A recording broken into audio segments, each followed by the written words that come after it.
$150,000 on a football team.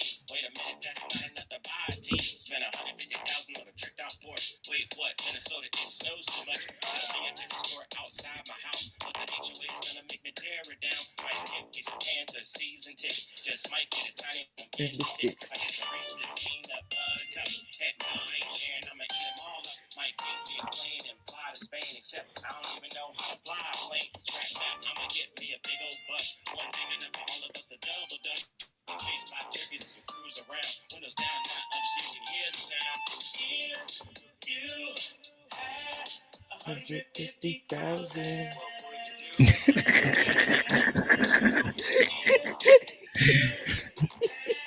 150,000.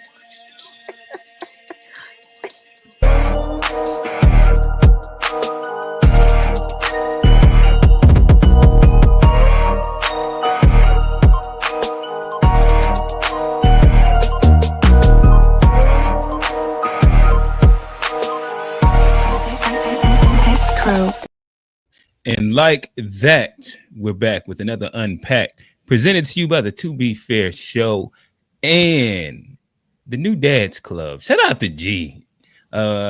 G done popped out one. G couldn't be with us today, but first time dad got a son.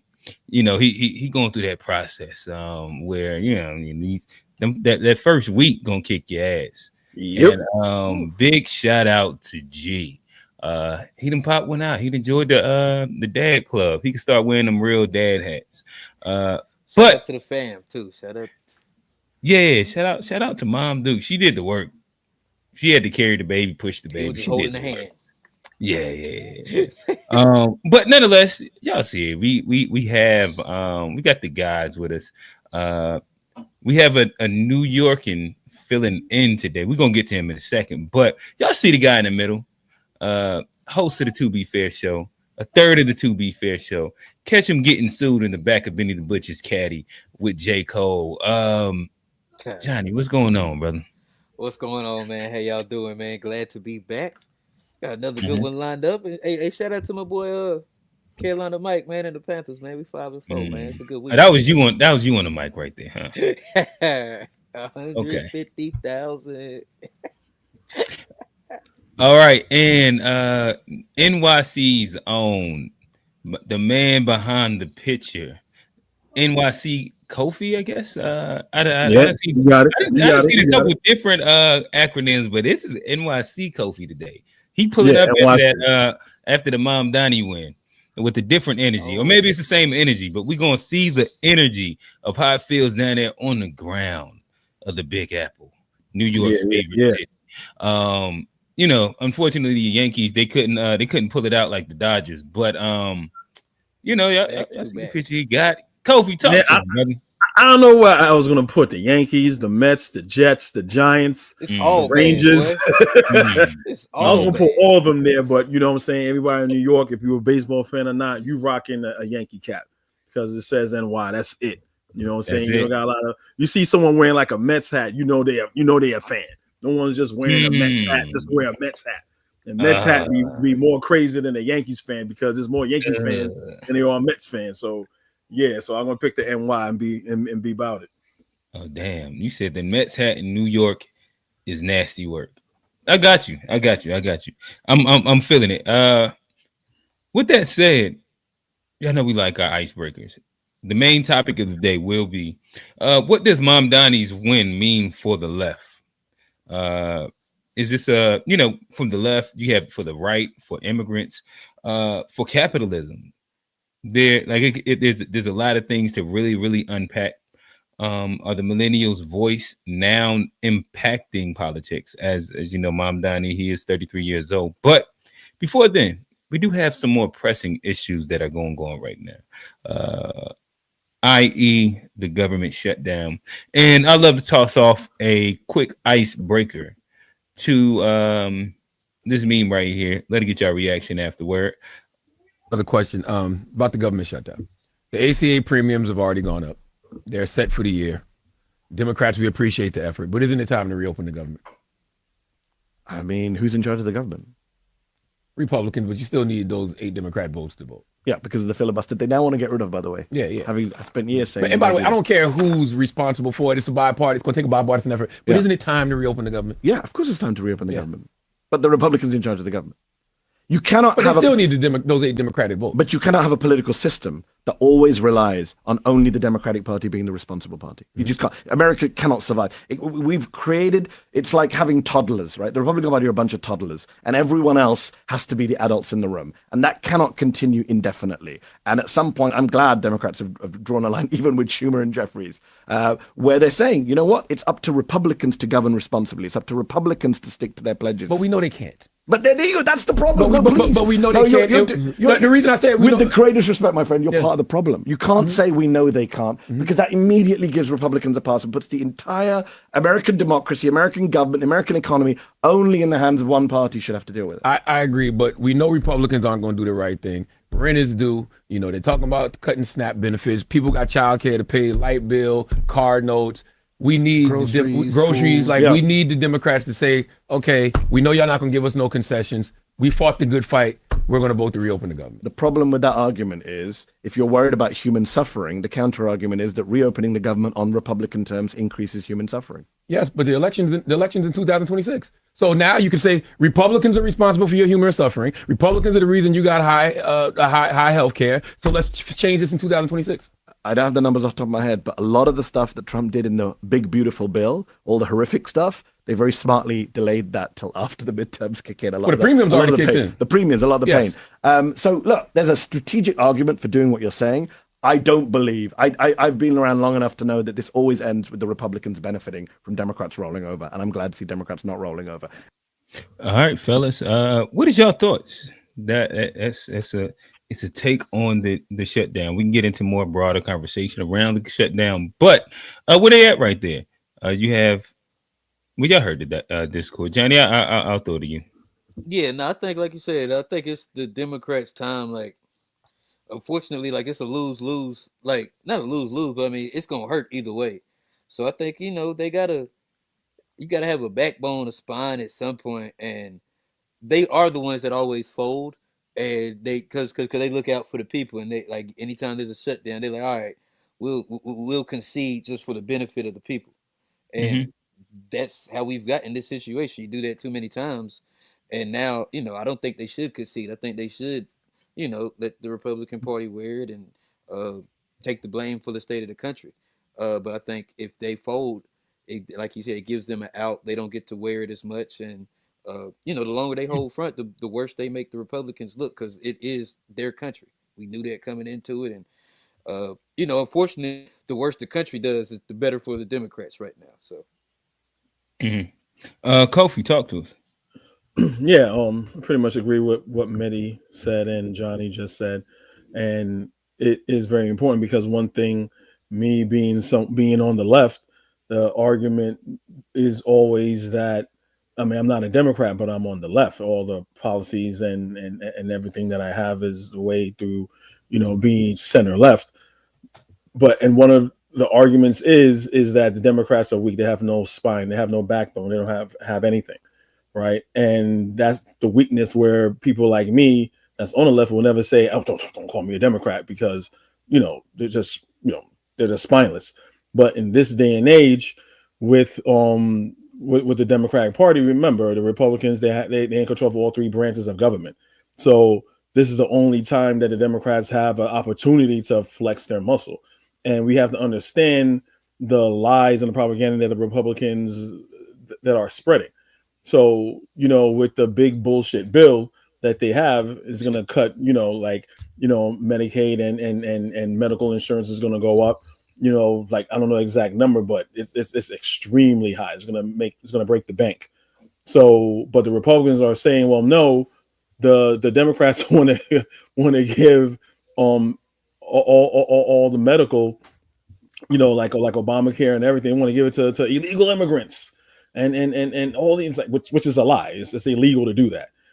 So the Republicans is holding on to that lie, and no one's really believing it. So. Yeah, for the Democrats, I commend the Democrats what they're doing, and it should just be all on the Republicans, because it is all on the Republicans, and we'll just see what happens.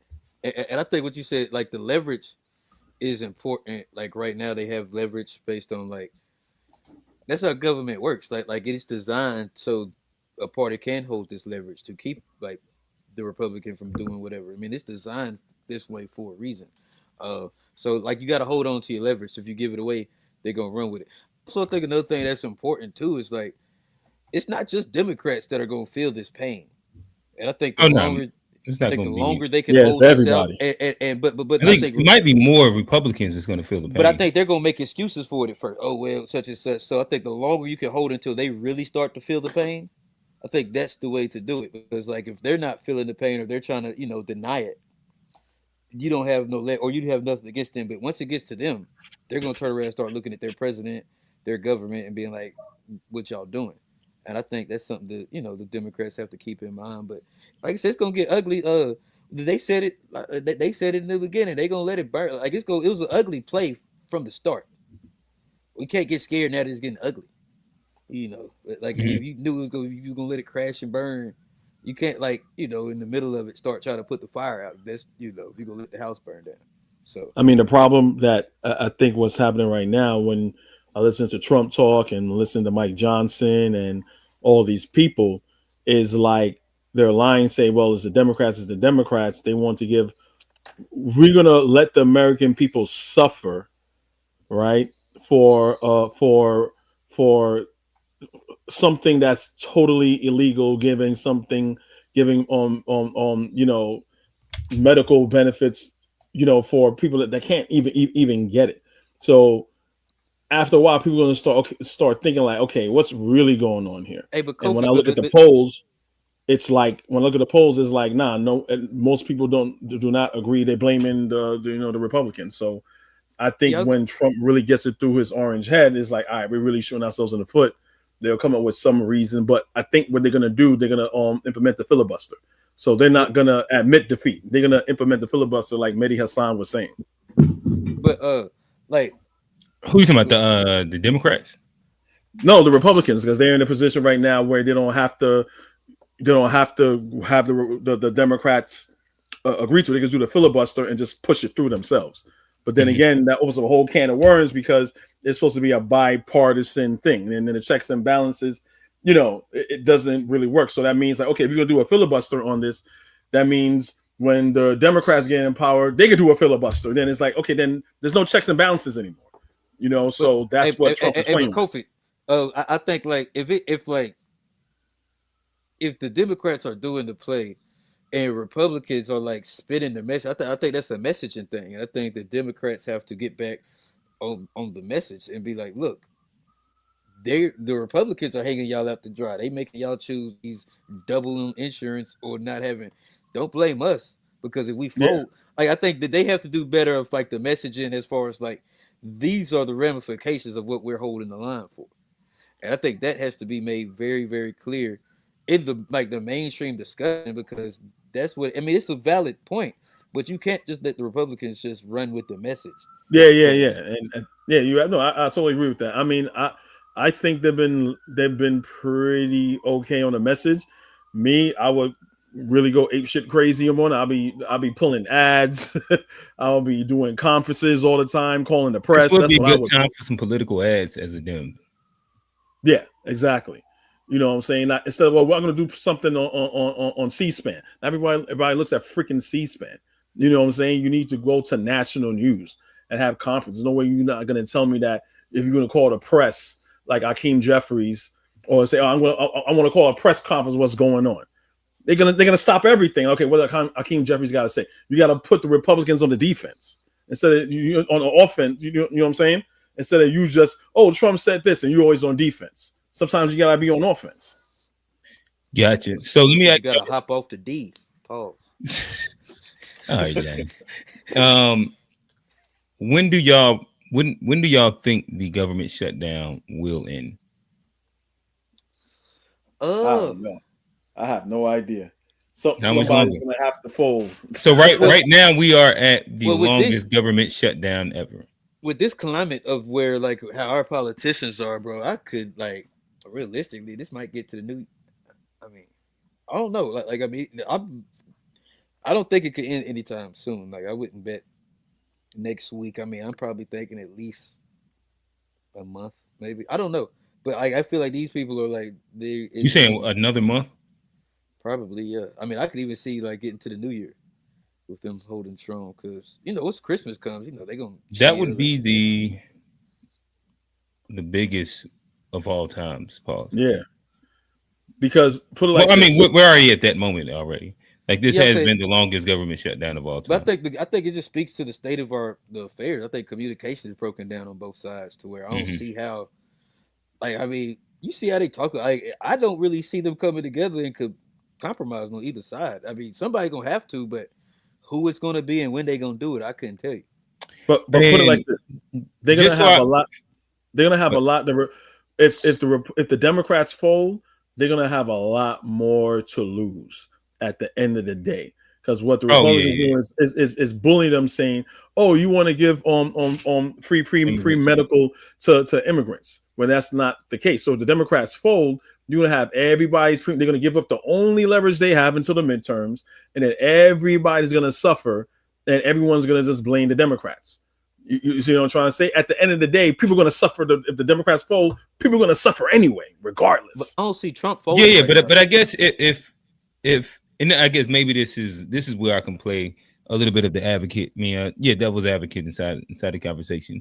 To Charlemagne's point, if they do allow it to happen, because in essence, at the moment, they do hold the control to, like, as soon as they want to end it, they can. And for the Republic, what power leverage do they have to be able to end it whenever they want to as a Republican? Let me ask you that, maybe, Kofi. You hopefully could Yeah, you can like I explain said, it. the filibuster. The filibuster is where they don't need any votes, from my understanding.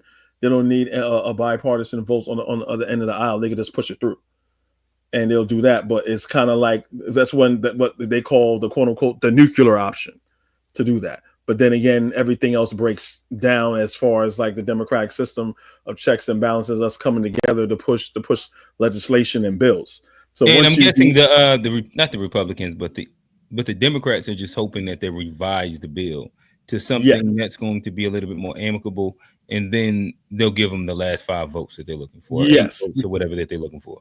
yes, because the Republican argument is saying, which is against the law, oh, they want to give this to illegals, which is not true. And even if it's not that, you have to also understand that there's other things in there, saying the government shutdown. So let's say what Trump is saying is true. Trump is willing for people, for vets not to get their benefits, for housing, the total shut the whole government down, people not getting paid, people getting furloughed. It's like, how is that becoming an American president? At the same time, when there was a shutdown was going to happen during the time of I think it was Obama or Biden, Trump says, "Oh, that's totally on the president's fault. The fact that the president can't bring people together, it's the president's fault."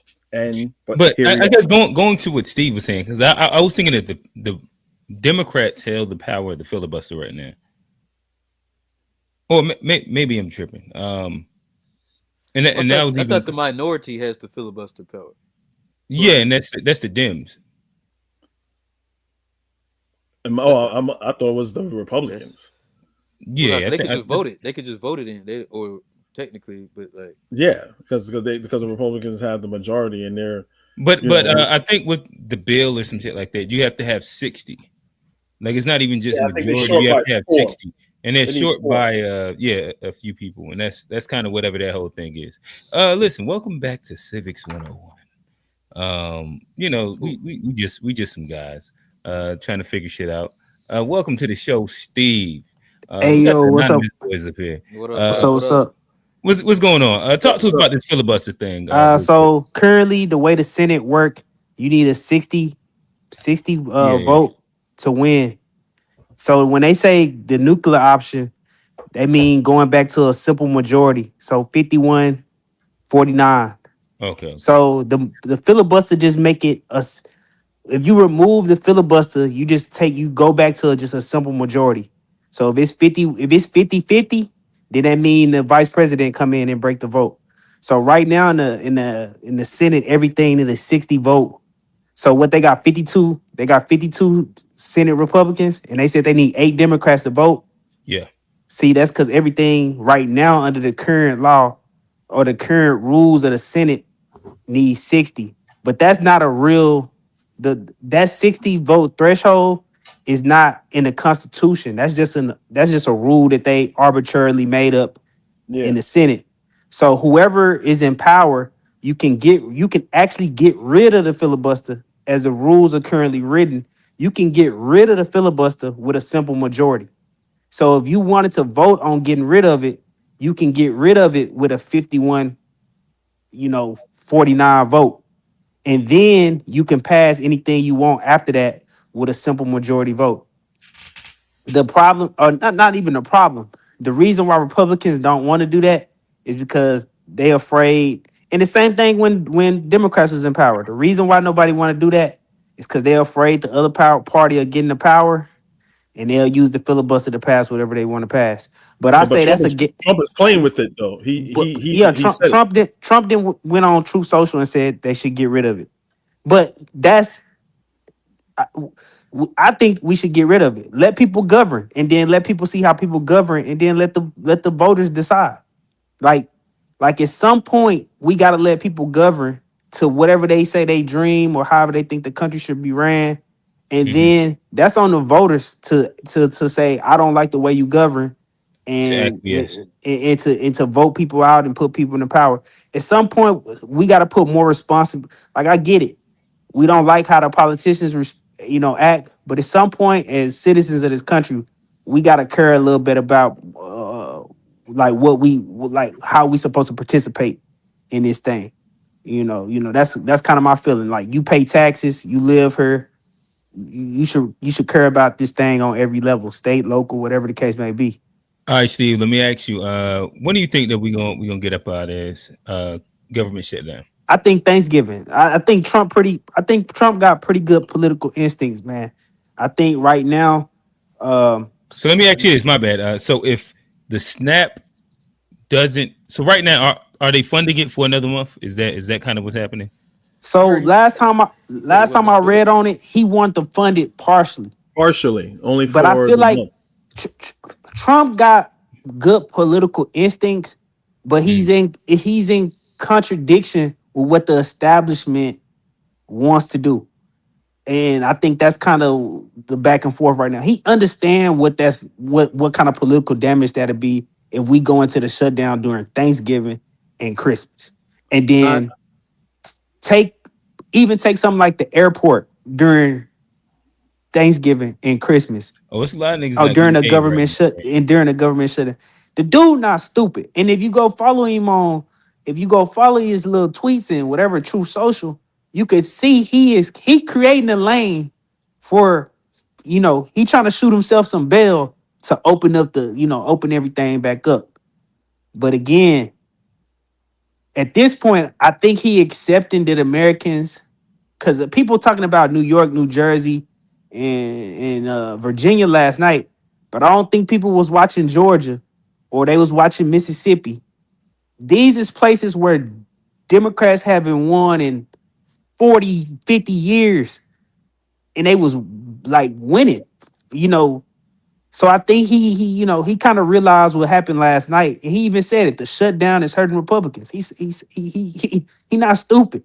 Like he said, I got some, basically I got some bad advice. Y'all told me that they was gonna blame the Democrats for the shutdown. They blamed us. He tried a whole campaign for it, but yeah, it's hard to.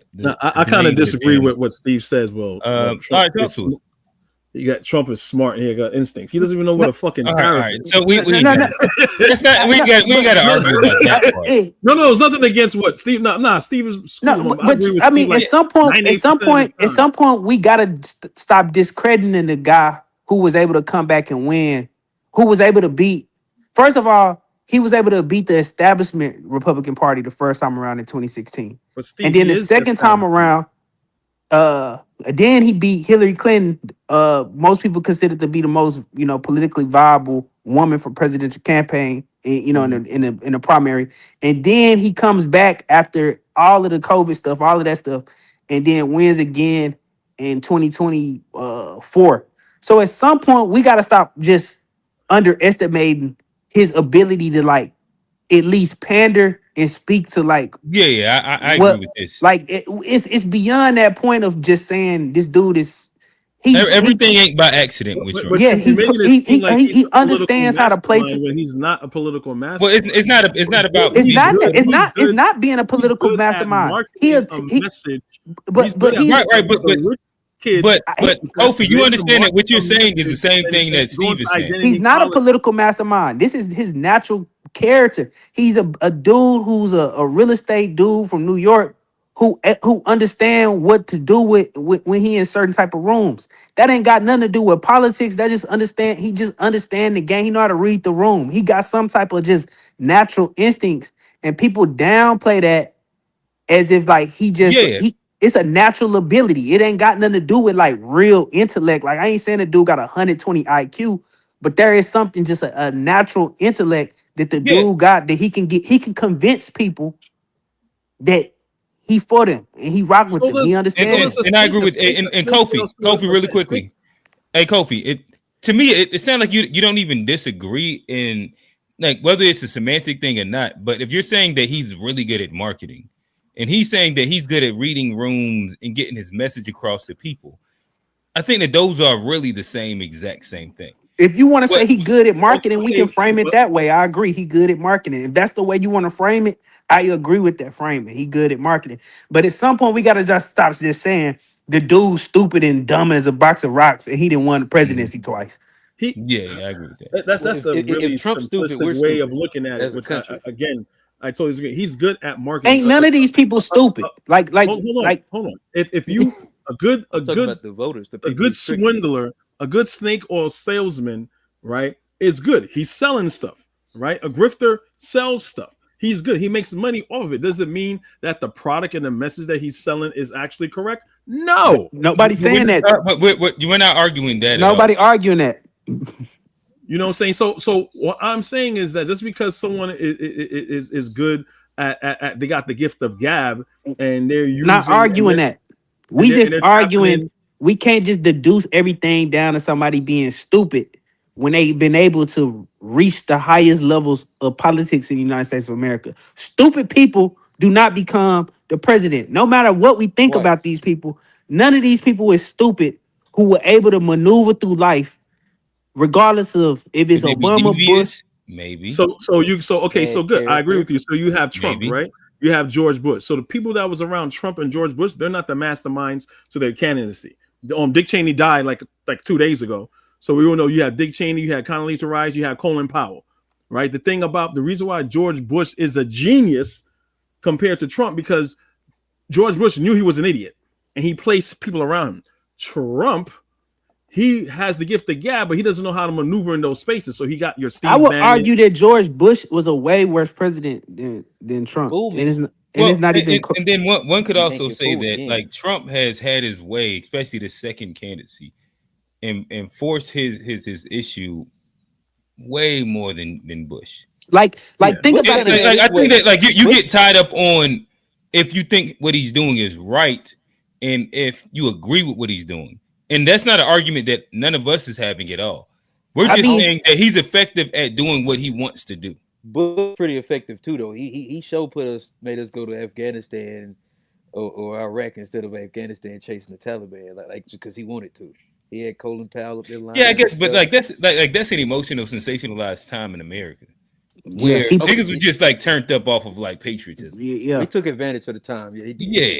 That's different than like trying to stage a coup and then winning 4 years later. Yeah, but none of these people is stupid, and I think like there's a much deeper analysis that we can have about these people politics than just saying, oh well, they stupid. No, none of them. They not stupid. Like let me ask you a question. So a tariff and his whole administration pretending that Trump knows what a tariff is. You're not gonna sit here and tell me that Trump knows what a fucking tariff is and everyone else around him knows the truth, or they actually believe the shit that he's saying. I don't think that nobody's arguing that point. But I think you arguing. They letting Trump doing whatever he wants. It's a cult-like mentality. We're talking about politics like we're just talking about everyday politics. You can't be emotional. Kofi, you can't be emotional. It's not about politics. It's about identity and his political mindset and how the Republican Party is. It's a cult. It has nothing to do with fucking politics. And that's cool. And Trump has found the way to be a cult leader. I think that's very, and I think that's the savvy that Steve is talking about. Yeah, you have to recognize that. You have to recognize that. You making a deal with something like if you're gonna play defense or offense, whatever you want to do, you have to have a strategy. And if you know the guy's cunning, you know he can manipulate. Well, I'm saying people, he's not. I'm saying he puts people around him that are like that. But Kofi, listen. So you don't think that Trump himself is cunning? My bad. But Kofi, like if we know this about the guy. We know he's a con man, snake oil salesman, all that. Why wouldn't we combat and put a plan together to combat that with people with high integrity, people that don't have a lot of things going on, people that come from middle class and lower class families, to combat what he is doing? There is to play the opposite identity politics, put the real average man up there, the real blue collar person. The Democrats could do that, but if you're going, to act like he's an idiot and that he's just done, or just because we don't like him or just don't agree with him, I think that's the craziest thing we could do right now. I agree with you, and let's go back. Let's go back to 20. And let's go back to what a tariff is. And let's go back to 2016, and we go back and look at the debate versus Hillary Clinton, and nobody would argue just on a pure raw intelligence that Hillary Clinton not smarter than Donald Trump. But when it was on that debate time and it was time to talk about foreign wars that we had got involved in, he knew how to win the room, or her ties to corporations, he flipped all that stuff on her, which would typically be stuff that we would use against Republican candidates, like when Obama ran against Romney. He flipped what would be normally talking points used against Republicans, and he flipped them on her face right there on the debate stage, and she had no retort for that stuff. Because and the thing is that when you go in only thinking for example, a debate is about who's smarter, it's easy to lose the debate because there's so many other nuances and just so many other nuances that go into actually winning a debate outside of presenting the correct facts. When you speak about winning for the populace, and that's something that Trump has been really, really good at. That's where he gets the little quick, witty little remarks and the trolls. He's entertaining. She tried. Right. Hillary Clinton tries to. Hillary. This is one of the most funniest moments, and just to show you how when your politics are not right, there's no way you could beat a guy like Trump, because she tried to pin him down on being a tax cheat and not paying his taxes. Do Trump go up there and deny it? He say no. He said I use tax codes your husband put in. Yep. Smart man. And then what Dave Chappelle said, then he went right back in there and played the same game. That's tell the whole story. Right. No, but we're not disagreeing. But we're talking about why these certain people struggle against combating him, because it's no way they can effectively combat what Trump is without indicting themselves. Hillary Clinton couldn't make she couldn't make a real fair and strong critique against Trump, because in order for her to really go there, get to what Trump was, she would have to go against the very people who backing her. Exactly. That's part of the country. That's part of the problem of why Democrats have been unsuccessful repudiating Trump over the last 10 years, because to really get to the heart of the issue of why we have Trump, they would have to confront the people who give them money as well. Hey fellas, you know what's funny? This was supposed to be an icebreaker. Oh, bad. We in the bag right here. I got a couple more that I do want to get to. But welcome. Hold on. What kind of hairstyle Kofi got this week? Listen. We've been talking about artificial intelligence for the past few years, but I got Camu. He pulled up with the real AI, the AI cornrows. Shout out to Camu. What's going on, brother? How's it, man? What up? What up? Nah, I'm good. I'm good. Good to see you, gents. Good to see you. He in the motherland with like we got the African braiding shops here in America.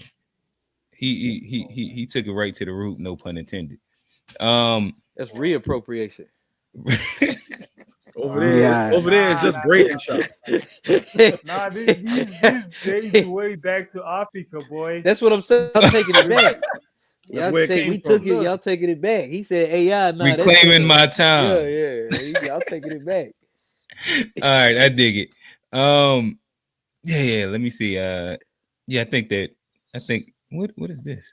All right, here we go. Folks. I'll play this and we'll get to it. This is a food bank somewhere in white folk Nebraska. And what y'all notice? First of all, that line longer than a motherfucker, boy. And there ain't nine nigga in that line. They don't show this shit on the news right here. Look at all them goddamn hungry white folk. I wonder which way they voted. They probably didn't want to wear their MAGA hats. It ain't time to rally for Trump. Right now it's time to rally up something to eat. Who y'all think they blame for this? Boy, I bet you some hell of a goddamn information going on in those lines. Out of all those white folk out there, how many of them do y'all think use wash rags? But for real, this just shows that we all hurting, man. All that narrative about single mama, Tyrone this, Tyrone that. When there's so many people that use SNAP benefits from different walks of life that really need that help, man. And that's the part we're not really showing. And this right here show you. Look at them. Look at all those white folk. I don't know where it's at. Probably somewhere in Wisconsin. Hey, y'all. Come look at this. All right. Bro, that dude is funny. So, shout out. I think he's from Charlotte, it seems like. He got 704. Yeah, he got 704 at the end of his name. But, he kind of hit on one of the, I spoke about it slightly on Sunday, but there is a over sensationalization that comes with all of the hood tropes and the red pill community that's speaking on the SNAP and the SNAP benefits, where as we were just talking about with the government shutdown, to me, I don't know how much longer it can go if the snaps or the SNAP benefits get taken away, because of a lot of Trump country is a hyper concentration of where these benefits go to. Fellas, what is your thoughts? Good for him. I'm glad. Sometimes there's a hard head makes a sore fast, or in this case, a hungry stomach. Like it's this whole thing. I kind of glad that Trump is president right now, because when you look at the history, I mean, the first president I can remember since I know I was alive was Reagan. And when you look at everything, Republicans know how to talk a good game, but they don't know how to govern, right? Democrats is always picking up and cleaning up. And it's always since black people were free, is black people are lazy. Black people need government handouts. Black people don't pick themselves by their bootstraps. So, it's always the what was his name? Lyndon B. Johnson saying, hey, look, he made the poorest white man say, hey, look, you're better than that rich black guy there. You know why? Because you're white. So the poor white people was like, okay, yeah, I'm going through something, but at least I ain't black. You know what I'm saying? So they would endure their pain if they thinking that more black people are gonna be hurt from it more than white people. And that's the trick. That's the trick right there. You know what I'm saying? It's like, no, your people's being more hurt from it than black people, because more white people on it per capita, like Charlie Kirk like to use per capita, more white people are on it than black people. So you're pretty much harming yourself. Gotcha. Johnny? Like when I see that, I'm concerned, not for the folks like necessarily. I mean, of course, I don't want nobody to go hungry, but like that's those are January 6ers. Those people get rowdy, the Charlottesville and stuff. So like when people like that get desperate, I'll talk about the 1%, but like where we are now, shit like that could turn into the left, and motherfuckers start blaming the left, especially if it get that bad. I'd be worried about where the blame would go, because I don't think we're necessarily to the point where they're gonna start turning around and blaming Trump. I think they're gonna blame the other side. I think Well, I will say that it'll be a I don't know if denial. I don't know if you've been paying attention, but the right, they're teetering a real civil war right now. Like you have the like the Ben Shapiro's, the Officer Tatum's, and they're at war with the like the Nick Fuentes's and the Tucker Carlsons, and like it's the MAGA base right now is about as split as I have ever seen them be. And maybe outside, well, no, like there's a few of like the conservatives that even like are on the what's the word, the Israel like train, but the only real thing that most of them agree on is the idea that Israel is kind of fucked. But and you got Marjorie Taylor Greene that is talking shit about Trump too. So oh yeah, no, we gonna get to Marjorie in a second. But Kamu, welcome to the show. Damn, I don't know if this is a part that you might have input on, but your reaction to the meme. Make believe they're white South Africans. No. I can talk about the situation in America. I think poor white people have another what's left.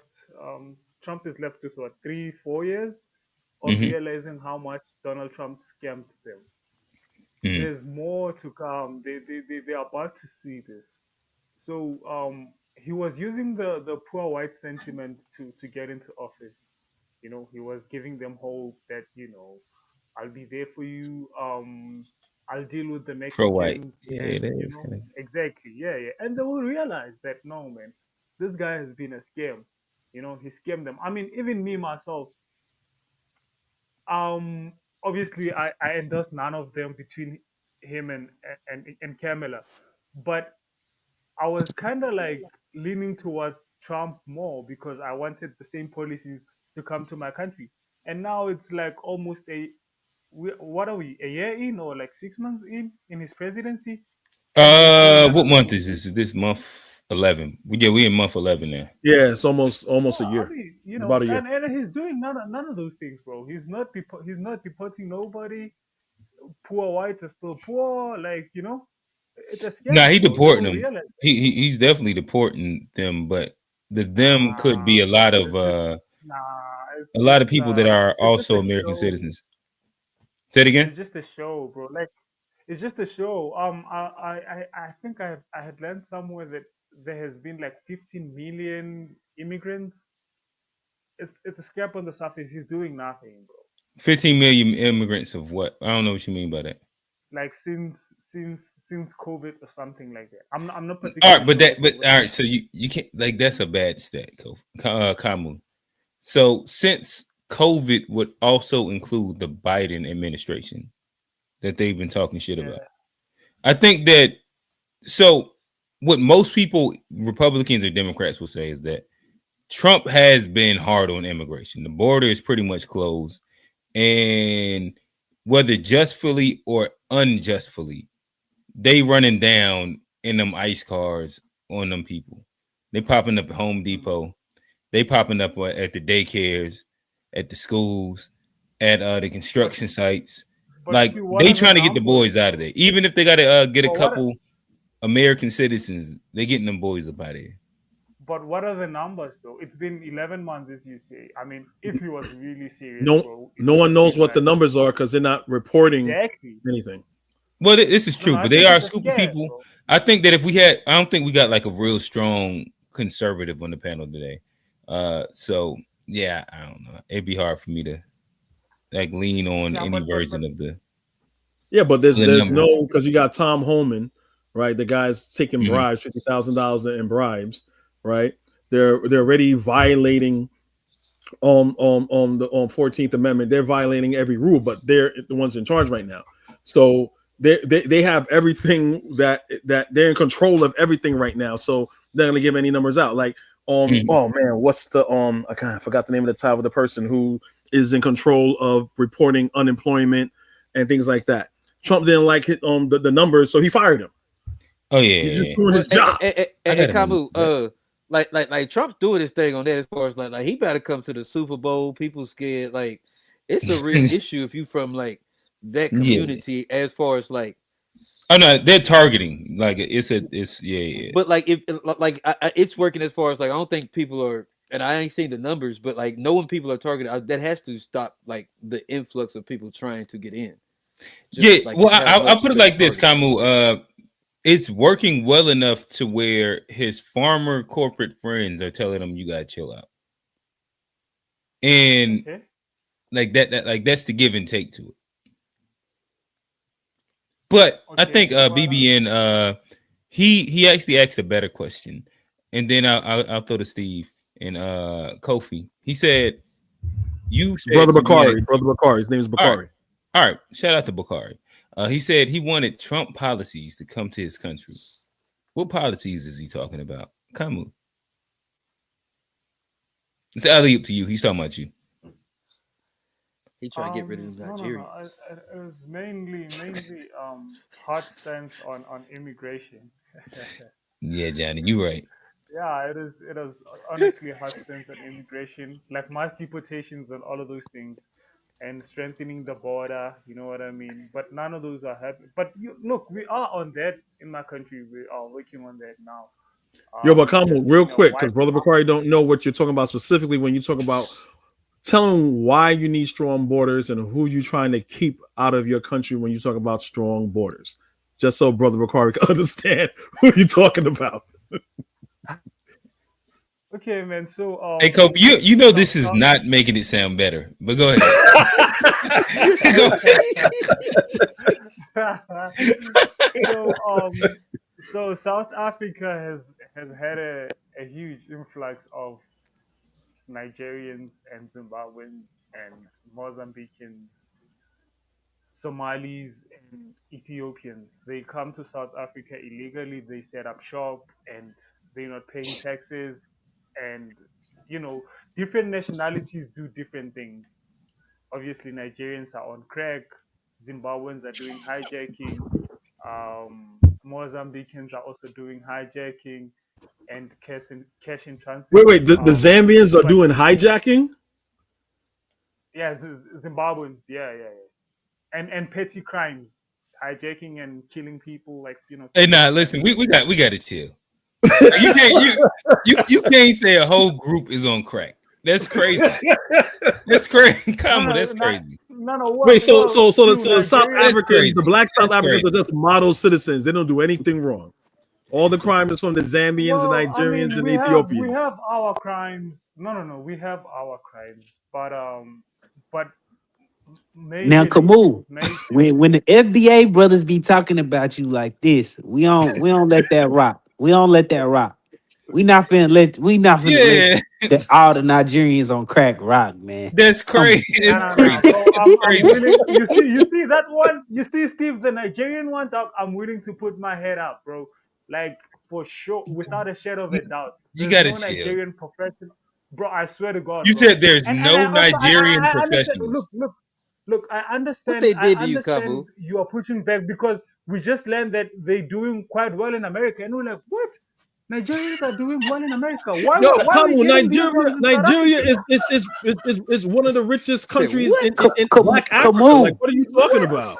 Kamu, you Yeah. also gotta understand you gotta also be able to understand the class Oh, implications, what it means if an African can get to America versus an African who can get to South Africa. Those gonna be typically Africans from two different classes for sure. out of Correct. Nigeria. So Correct.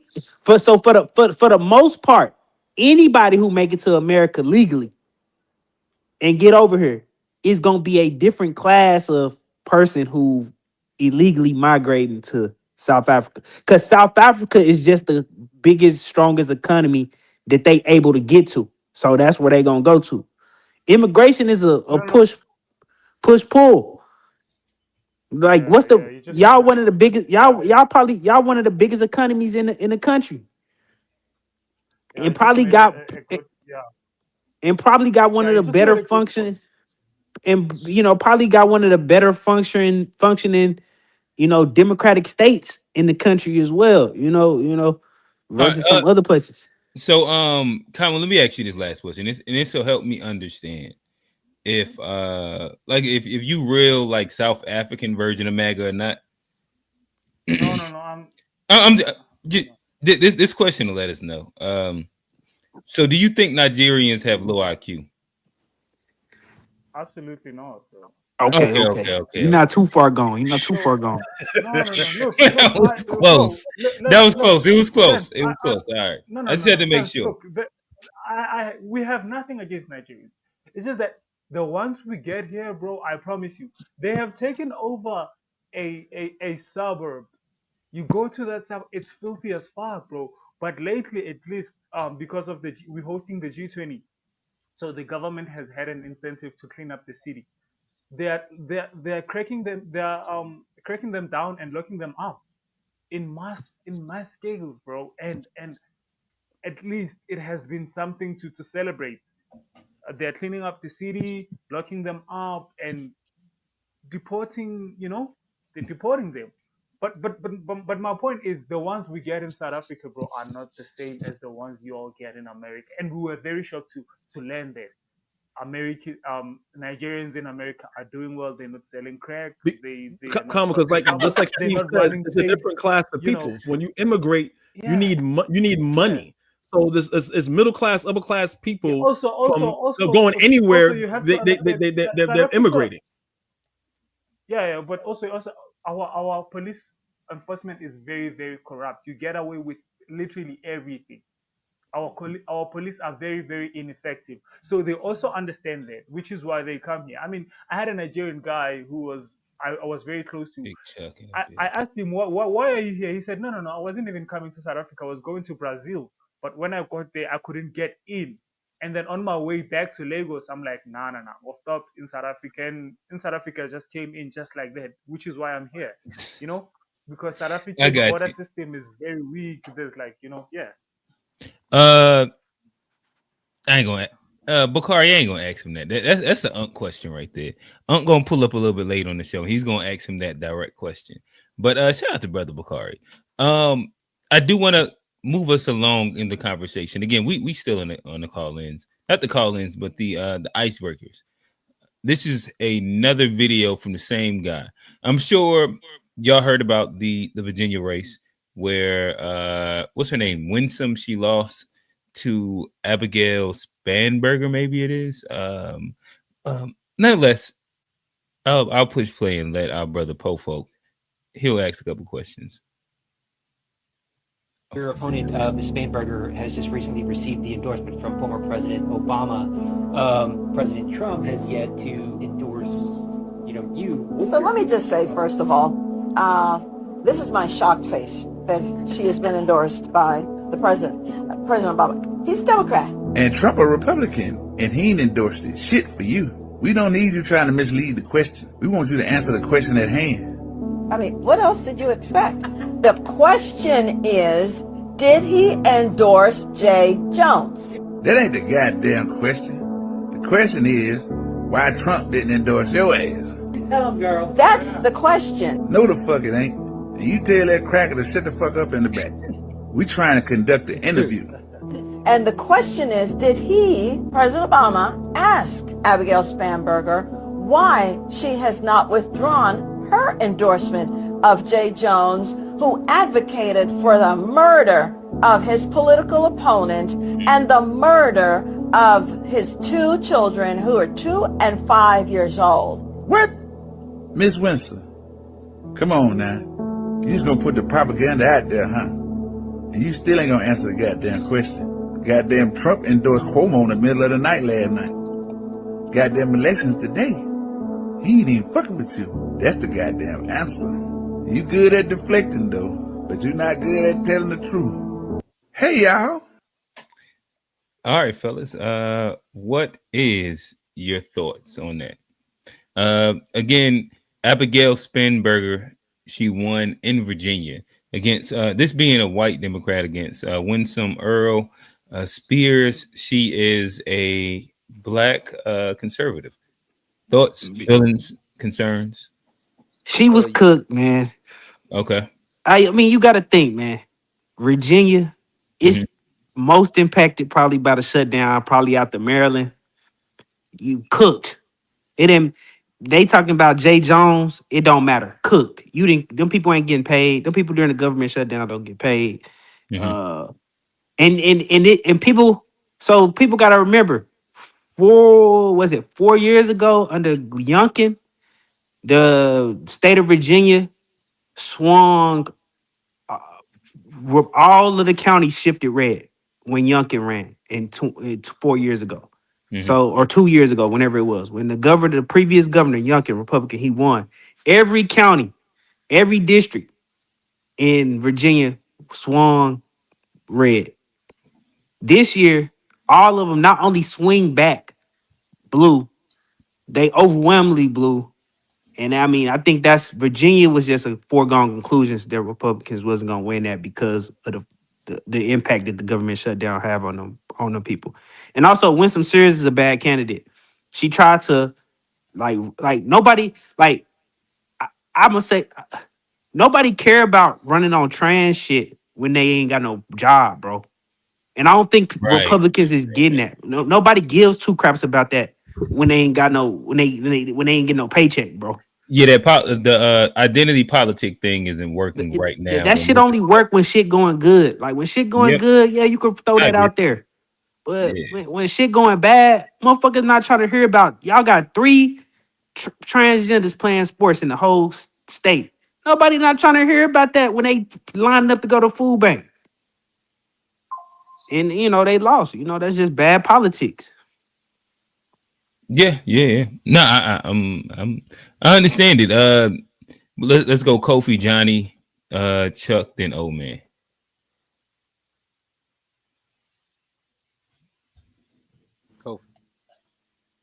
Kofi fell asleep. Oh my bad. That's the mayor of Virginia, and she's trying to play that reverse political bullshit. Because I saw something. She was on some news station, and she was on something like, "Well, Obama was supposed to be about change and colorblindness and stuff like that. Why aren't the Democrats supporting me?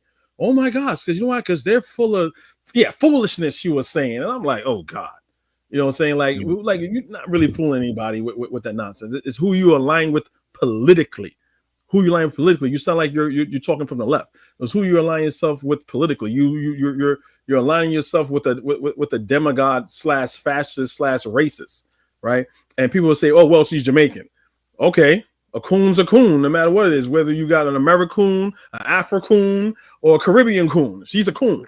Come on now, Kofi. We trying to keep this. We trying to get some. We trying to get those some.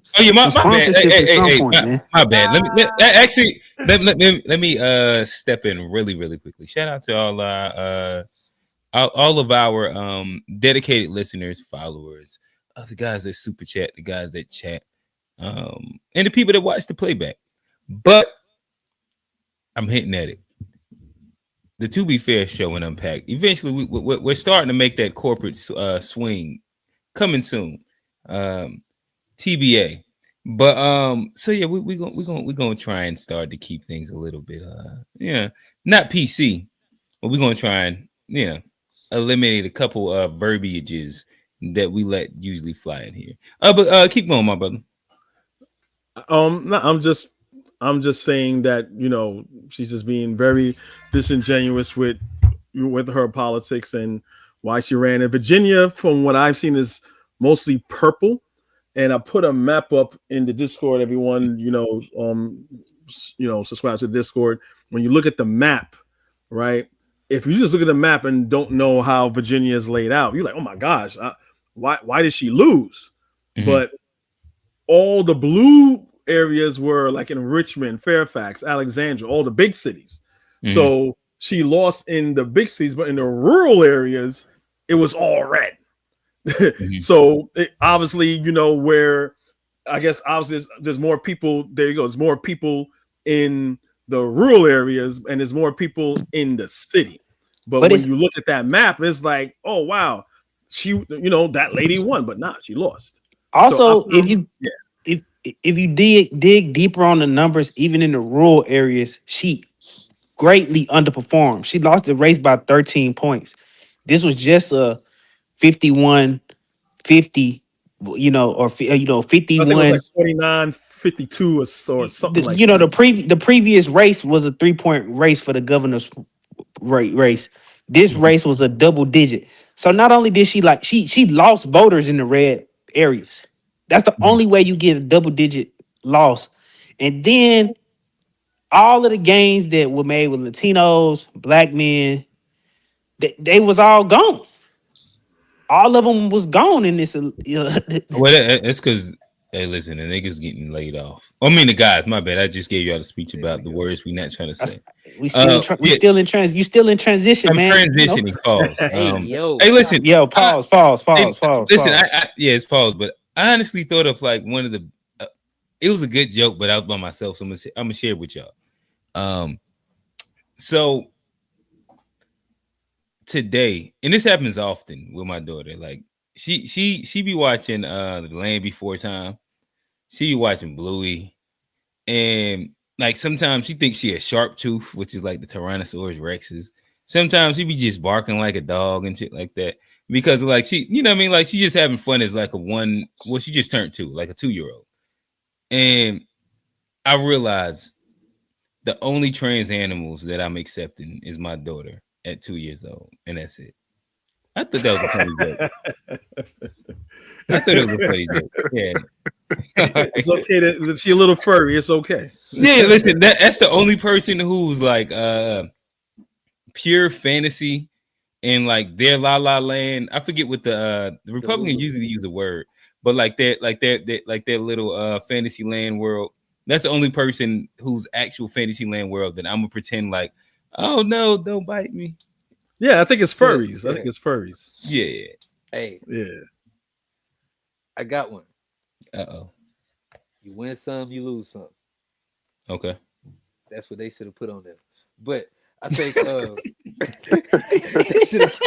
killed them. Hey, that was pretty funny. That's a good one. That's a good one. They'd have killed them with that one. They'd have killed them with that one. But I think it's just like, I mean, it's kind of predictable. But I think as like a black MAGA, I think it's real tough right now, just kind of on the current state of politics, where it is. It's hard to really sell that black MAGA with like real genuineness in today's climate. And so I think that's kind of where you're going to start losing a lot of people, especially like if you're trying to do what she was doing.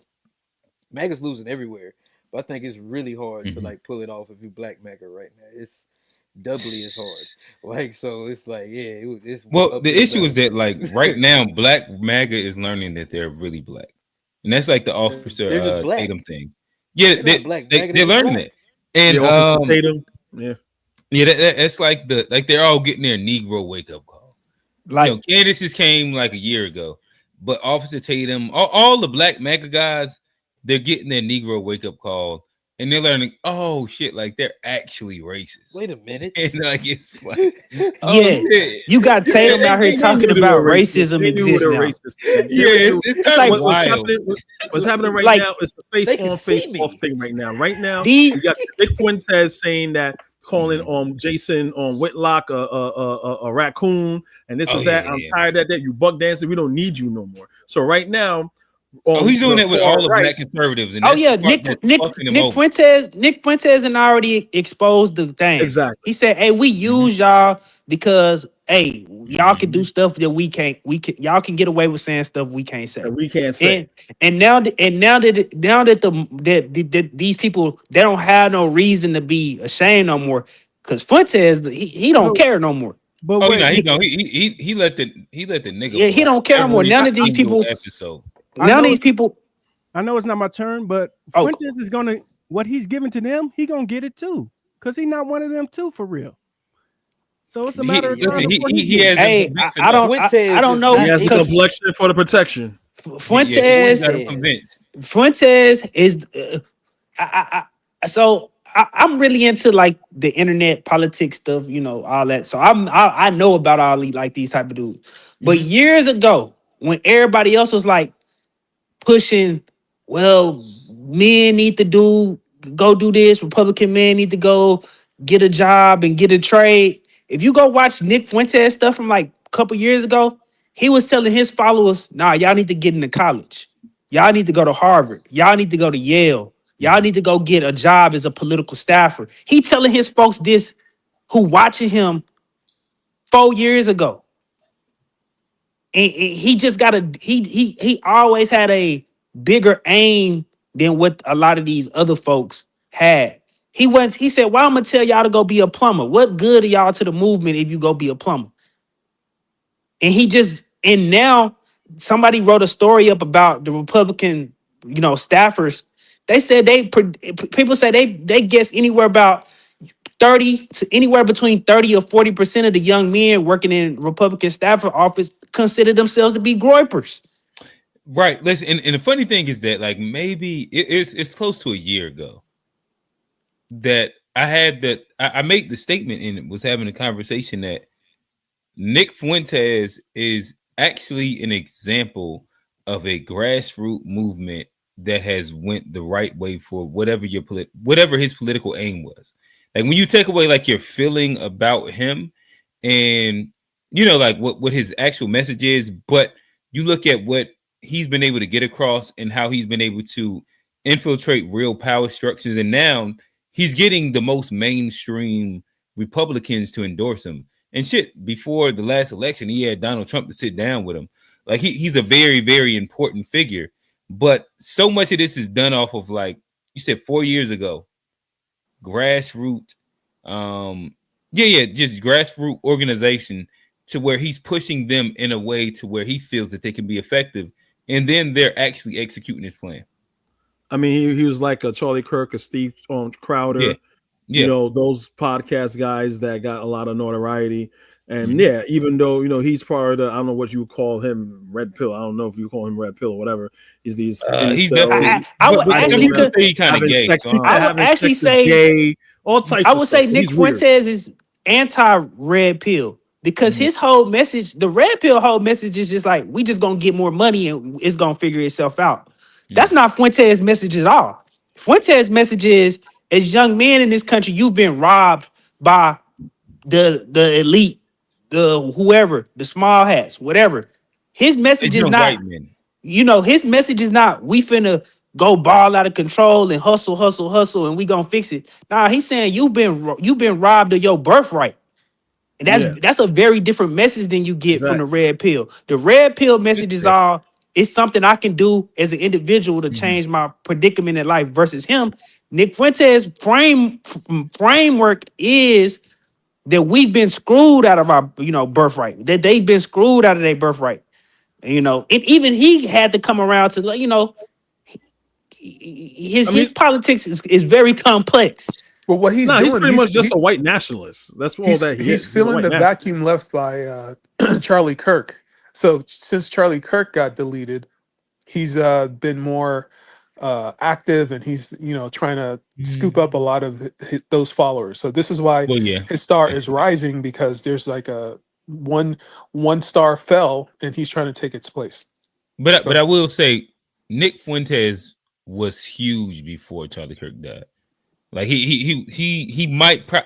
I think you could probably argue that he was bigger than Charlie Kirk. Dude ain't got no platforms that we can see Buddy on, and everybody in the country know. Anybody who got a. He's always had like his own specific niche. I just looked it up, but like, go ahead. His daddy half Mexican.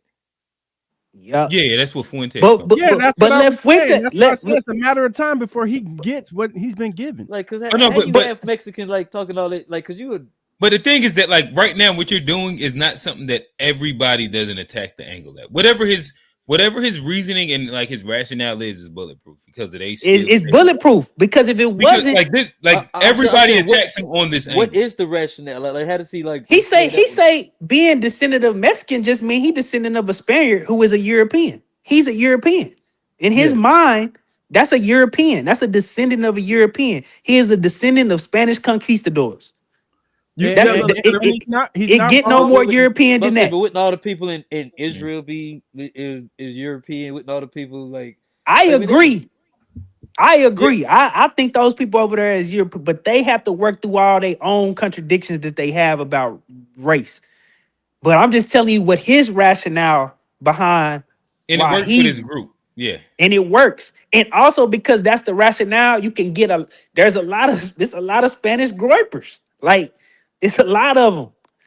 It works. The buddy who shot up the mall in Dallas, the Hispanic kid, all they found was Nazi stuff when they went through his stuff. There is a way people rationalize, even though I'm Latino, I got these like white supremacist views because they consider, especially if you're white passing Latino, like that. Yeah, and then think about it. People think you have to be absolutely 100% white to be a Nazi or a white nationalist. No, if you rock with that ideology, if they accept you in their circles, then yeah, they're gonna accept you in their circles. Especially if you're white, if you're white passing. He's like, yeah, I'm Mexican. Like, okay, with Indian people from India, I see them do this. They'd be like all of our complexion, and then I'll have them say, well, you know what?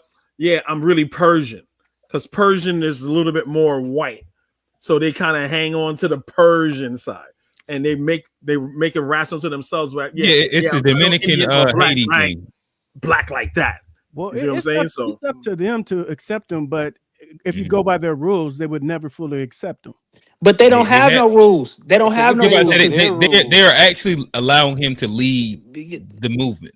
Europeans have whatever we confine race to, Europeans have always been able to expand what it means to be white to people who previously were white. Expanded it here. Yeah, that's the so they understand how to do that if it's necessary. So if it's necessary, if it requires Nick Fuentes to be white, well then that's cool. Marjorie Taylor Greene is gonna be the 2028. Listen. I'll just segueing us. I was gonna let you. We didn't even get to finish. Everybody didn't touch it. All right, so pause. But let's go to old man. No, I'll go to you first. Kamu first. That's fine. Kamu, talk to us, brother. All right, Chuck, welcome to the show.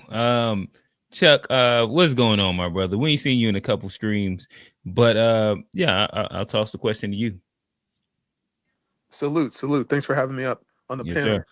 Sir. So are we talking about Winsome Sears or Marjorie Taylor Greene? We're finishing off the Winsome Sears. I think her message didn't resonate, and she didn't connect with the voters, and she lost. So that's it. That's game over. Gotcha. I agree. That's it. All right, cool. So I guess now we can hit Marjorie. Marjorie is seriously considering running for president in 2028. What is your thoughts? Do you think that she will actually be a strong? And again, this is not a thing of agreeing with her politics, but do you think that she'll be a strong Republican candidate? No, she wouldn't. She especially how would that? So American policy is siding with Israel, right? She has said many anti-Semitic things about Jewish people, and people have confronted her about that, and she literally cursed them out, talking about Jewish space lasers and all types of because she's QAnon. You know what I'm saying? I know, I get it, but do you think like currently in America? All right, so I guess I'll rewind. My opinion is that right now, the most populist message is being anti-Israel. That's almost what everybody agrees upon, unless you're like really why do we fringe. have to be anti anything? Can't we just be pro-Palestine? Maybe, but I think a lot. I think anti-Israel in American politics. No, but old man, I understand what you're saying, and I think that there's a lot of people that could be pushed into pro-Palestine, but I think more outwardly, there's a lot of, especially Republicans, ironically, that are anti-Israel in the aid that America gives to Israel and the funding in AIPAC, and that's kind of what her lane is. Where like they're anti-AIPAC, they're anti like the funding to Israel, the anti them having an impact on our government, the whole America First movement. Where I think there's a difference between being anti-Semitic and anti-Israel. Also, I think definitely a fine line, but I think there is, but they conflict the two. That's why I go for the pro angle, because then they can't accuse me of doing something. I know, I get it. I don't know if Marjorie Taylor Greene is pro-Palestine though, but I know she is explicitly anti-Israel. But I guess I was saying that to say, Kofi, to me, the populist message, the thing that's more likely to win her an election would be going against Israel inside the forthcoming elections, in comparison to like in previous ones where it still was a bit of like a positive thing. And not to put the cart before the horse, when we get to MAMDANI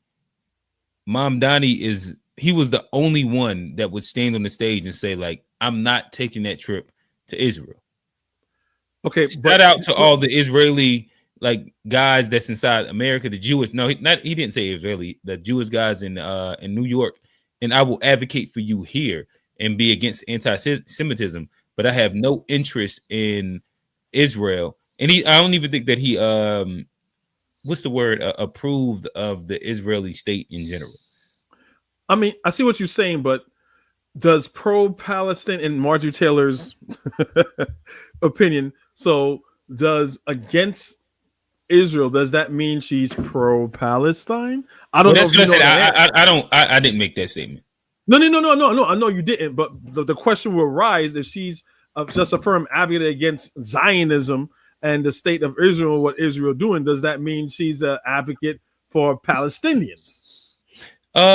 Like I have no idea. Yeah, that's what I'm saying. You wouldn't know. It's a rhetorical question because none of us would know that. Yeah, but I think that just going back to, because we was acting about her being a strong candidate for the Republican Party.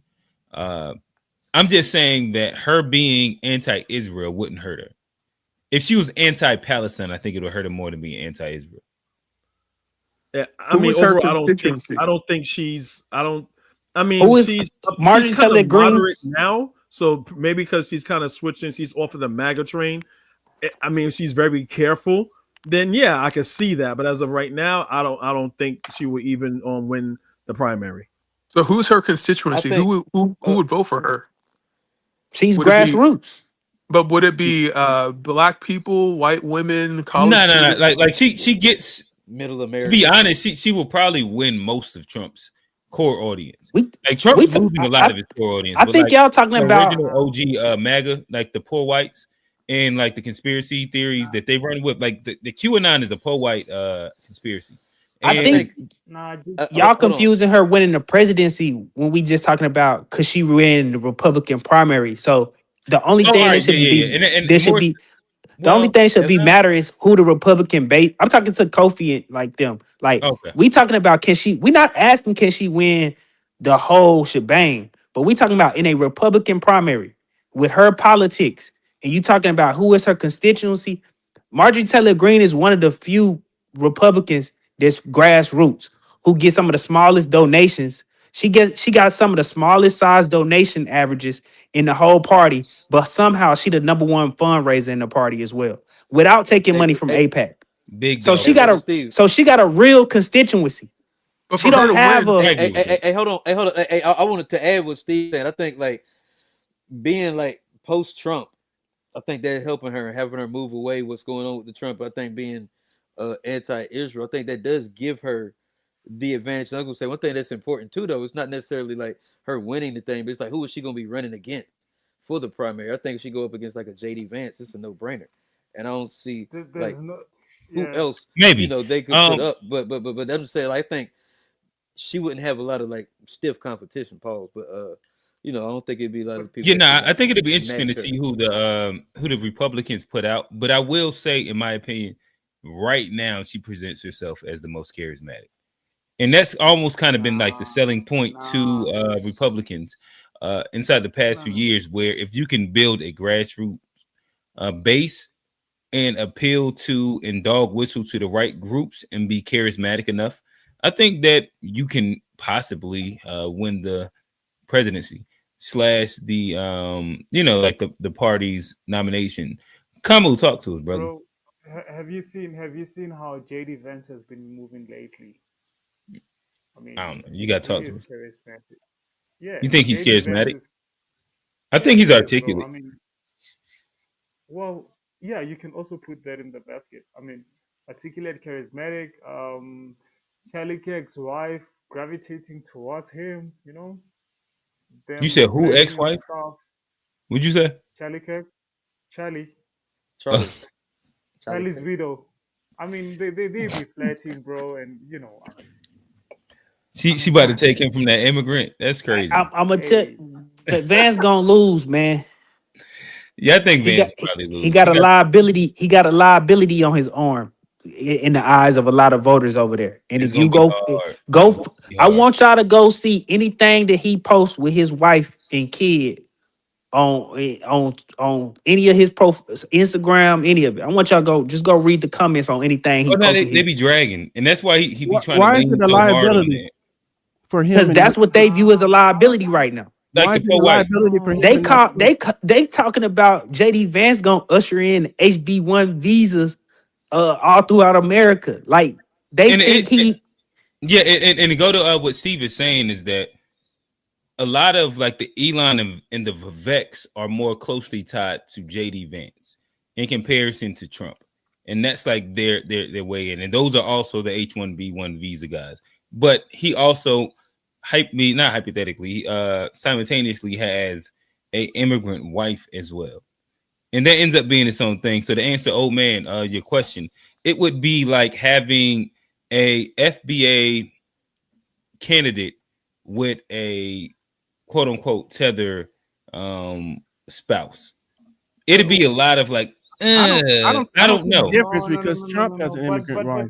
So I mean, but she's an immigrant, but she's a European immigrant, and I think that makes a really big difference with white America. But you also have to understand what America's position in the global politics. The Indian American relations is very, very important. Yeah, but we're talking about American politics where they're getting elected by Americans, and that's not as favorable here. Wait, but do you guys think that the primaries are determined by Americans?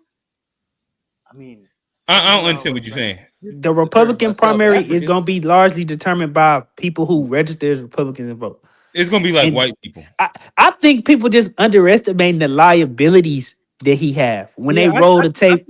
When they roll the tape of the Republican Party is not just white people, and neither is the Democratic Party. So I think you're going to have to get more comfortable with people having a immigrant wife and an immigrant husband here and there. And that's I think that we're not talking about our comfortableness. We're talking about the base comfortableness. We're used to it. Used to be a big topic like, a black man white or a black man Hispanic, but it's beyond that anymore. This is going to be the new norm. So y'all definitely not up on the vibe over there right now. Y'all definitely not up on the vibe right now. Because when you're trying to cross over and reach more people, especially if the white demographic is dropping, you have to be able to grab others. So listen, we agree with y'all. But we talking about the vibe check right now. Right, and I think that's like there's a different sentiment in where JD Vance is losing, especially with that specific sentiment with his base, is him being pro H1B visa. And which the brother Whites, they just not rocking with that. And then you add that on to him having the immigrant wife, it just is what it is. But then again, like if we're saying, if we're saying white people don't, especially with the Republican Party, control the majority of the base, I think that we're like really making I think we just lying to ourselves. This is what I see. I do not see. Wait, hold on. Let me just get the statement off. I don't see Republicans saying, "Oh, you have a immigrant wife and HB1s. I'm gonna go vote for the Democratic Party that wants to." They're not. They're gonna vote for Marjorie Taylor Greene. Right. You think they're gonna vote for a third party? No. For Marjorie Taylor Greene. You gotta make it through you gotta make it through the primaries first. See, this right now we're just talking about primaries.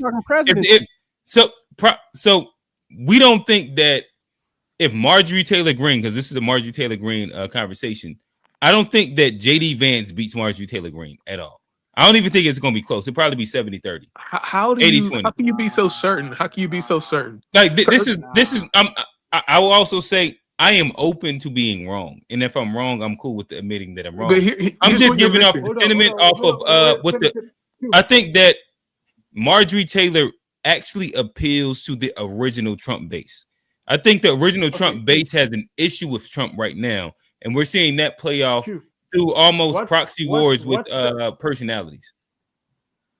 But the Trump base is a coalition. Okay. It's based. In the Republican Party. There's religious conservatives. There's your business leaders. There's Silicon Valley. You have but it's the libertarians. So the libertarians are pro H-1B. The business people are pro H-1B. I think Republicans aren't on the same page when it comes to H-1B. It's not like like right now you're speaking about the elites. I think that the core of his actual base are the these are non-college educated white people you're talking about. But they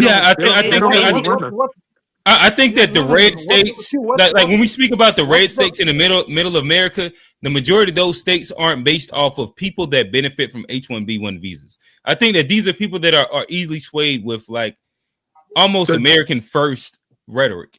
Right, but the donor class does. So you got to follow the money. Watch the money. Right. Money wants H-1B. I just disagree with that. I think that Trump was the smart enough Republican, and that's why like he's the one that's won more recently to where he understands how to dog whistle and appeal to the brother poor whites. He's still taking the Marjorie money. Taylor Greene can do that. I don't think that JD Vance can do that. He collected a lot of money. That's all I'm saying. Go ahead. Who did? JD Vance? For who? Trump. He didn't. Go. Not 2016. And this the thing. The money followed him after he won. In 2016, all of that big money went to the Standard, Rubio, Cruz, George Bush Jr. Trump didn't go out there begging for them folks' money. They ain't had no choice but to give him the money after the fact because he had so thoroughly took over the party. So when people say follow the money, well, it seemed like Trump didn't follow the money. He made the money follow him. Fact. Now we could say he changed his politics now, but as in 2016, Hillary Clinton whopped Trump on fundraising, whopped him, Molly whopped him, and then after he won and the party totally capitulated, that money didn't have nowhere else but to go but to him, because you can do that when you got grassroots, and that and so many people is ignoring that.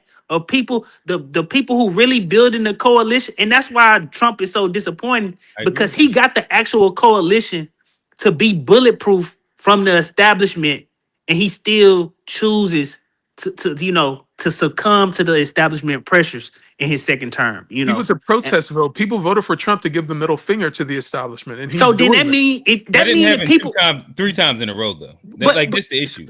So if you saying third term, they voted for him intentionally. So if people gave you the protest vote, then that really mean you got a mandate to say screw whatever the establishment telling me to do. That mean you really got a mandate to say screw whatever the corporation is telling me to do. That mean you really got a mandate to say I ain't got to do what AIPAC tell me to do. If you got a protest vote, this a FU to everything, but he didn't do that. He collected the money. That's why he collected the money. No matter how he collected it, he still took the money. That's all. But the money came after the fact. He won first. He didn't get the money at the beginning. He figured out a way to win first. The money come after you win because you got a grassroots movement. The disappointment with people is because they feel like if you come with the grassroots movement, you should be able to do whatever you want to do. And he didn't do that. They wanted to see eggs. The price of eggs drop, and it hasn't. And that's where now the pushback on Trump is. But he sold the movement to the people inside the election. He rode the wave of anti-immigration. That's why he won. That's why he's so strong, because there's a lot of anti-immigrant sentiment. It's not. It sounds like people that are against H-1B visas. Right. Yes. Right.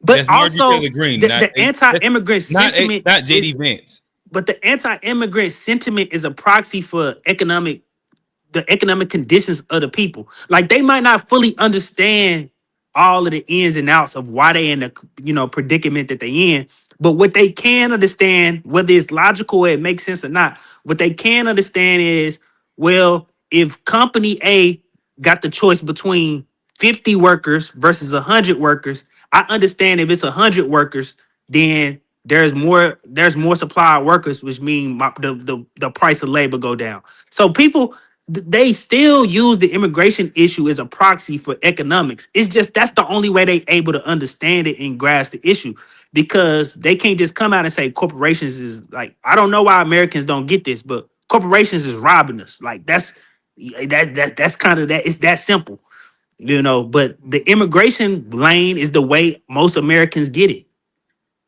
I don't see why it's a big H-1B visas are going to exist. It's just how they're implemented. So it's not going to go away. Well, that again, the base one I'm gone. Different than like.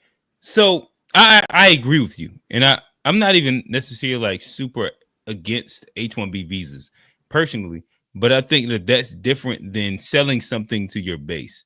And what the average American and average MAGA voter, average grassroots, especially for the Republican Party, wants to hear and wants to be sold.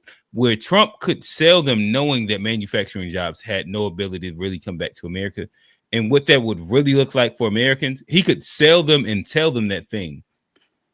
I don't think that they would believe J.D. Vance when it comes down to a lot of these things in comparison to Marjorie Taylor Greene. Personally. H-1B visas benefit the American economy. They make it the American economy and that's more fine. competitive. They make America more competitive. Yeah. So how you gonna cut off your money? Nobody making that argument. We talking about what the base want. Yeah. Like you're talking about what makes sense, and then we're saying what they actually vote for. I do like right now we're seeing that MAGA votes against their base. Not my bad, votes against their interests. So right. In understanding that, then I think like it ends up being two different conversations. Got you. But yeah, H-1B visas, they're going to happen. It's just how it's framed. They just haven't found the right frame. Oh no, keep going. My bad. I was pulling up the next one. So I think. Go ahead. Yeah, I think it's on you. Okay, I think you're on a slight delay. I think it's a good thing if she runs. I think as many different people with different ideas and different game plans need to get in there and run and challenge their own party, and that's the only way you become a stronger party. So, and that's whether you're Democrat or Republican. So, the more the merrier for me. All right, fellas. I think right now is probably the perfect time for us to make that segue into the main topic. Welcome back, Johnny. And the guy, Zoran MAMDANI, he has won the presidency. I think that they said that he won the presidency by mayorship. Yeah, mayorship. Hey, man. Good Lord, my bad. Slap yourself. Here goes. Yeah. My bad. That had to happen. We was just talking about the presidency, but he won the mayor of New York City, and he won it by over 1 million votes, more than I guess like his opponent, which is like the biggest difference since like the 1960s. I think they were saying on the news, and I'll push play on his acceptance speech. And we can have a little bit of a conversation around the idea of what does it mean with him winning. I'll push play. A political dynasty. In this new age we make for ourselves, we will refuse to allow those who traffic in division and hate to pit us against one another. In this moment of political darkness, New York will be the light. Here, we believe in standing up for those we love. Together, we will usher in a generation of change. And if we embrace this brave new course, rather than fleeing from it, we can respond to oligarchy and authoritarianism with the strength it fears, not the appeasement it craves. After all, if anyone can show a nation betrayed by Donald Trump how to defeat him, it is the city that gave rise to him. And if there is any way to terrify a despot, it is by dismantling the very conditions that allowed him to accumulate power. So Donald Trump, since I know you're watching, I have 4 words for you. Turn the volume up. New York will remain a city of immigrants, a city built by immigrants, powered by immigrants, and as of tonight, led by an immigrant. So hear me, President Trump, when I say this. To get to any of us, you will have to get through all of us. Those are words of war. Does he not? All realize right. that? I love that. That's a good speech. Hey, love that fellas, speech. fellas. Speech was fire. Hey man, Trump already capitulated and softened his stance. So let me ask y'all this, and we'll start with New York's own. I see it's no longer the FBA killer. It's no longer I forget all the other acronyms that Kofi had but he That's my side job. That's my side job. He's become NYC Kofi. So let me ask y'all this. Was this a big deal? What does this win mean to you? Is this like a anti-capitalist win? Is this an anti-Trump win? Is this a pro-socialism win? Is this a tax the rich win? Talk to me, fellas. What does this win mean to you? We'll start with the guy that's actually boots on the ground inside New York City, Kofi. Yeah, this is a win for America as well as New York, because there's a lot of layers to this. So let me start on the local level and I'll go to the national level. Okay. From New York, the mayors we had. So I'm old, so I remember you had Koch, and from Koch you had Dinkins, the first black mayor, and then you had Giuliani, and you had Giuliani, and then you had on Bloomberg, and Bloomberg you have De Blasio, Adams to now. So in the beginning, it was a lot of kind of like right wing type, especially you talk about Giuliani and Koch, was a lot of right wing of how they dealt with New York. And dealing with New York right now, it being like pretty much the center of the world when it comes to e-commerce and business and everything. Everyone always had this model, this model of looking at it like, okay, we're going to run New York like a business and things like that. New York is one of the most expensive places to live. They in the city, they are putting a toll lane, not crossing a bridge, not a highway, in the street to reduce congestion because it's too congested. So they start charging people a direction for you to go in. He's like, what? So people got to take alternative routes, yada, yada. Looks at Kofi, it's New York. Take the train, take the bus, right? Goes into mass transit. Why? He wants to make busing free, or the trains a little bit cheaper, right? He wants to raise taxes on the rich. He said he wants to match it to the same tax rate as New Jersey, right?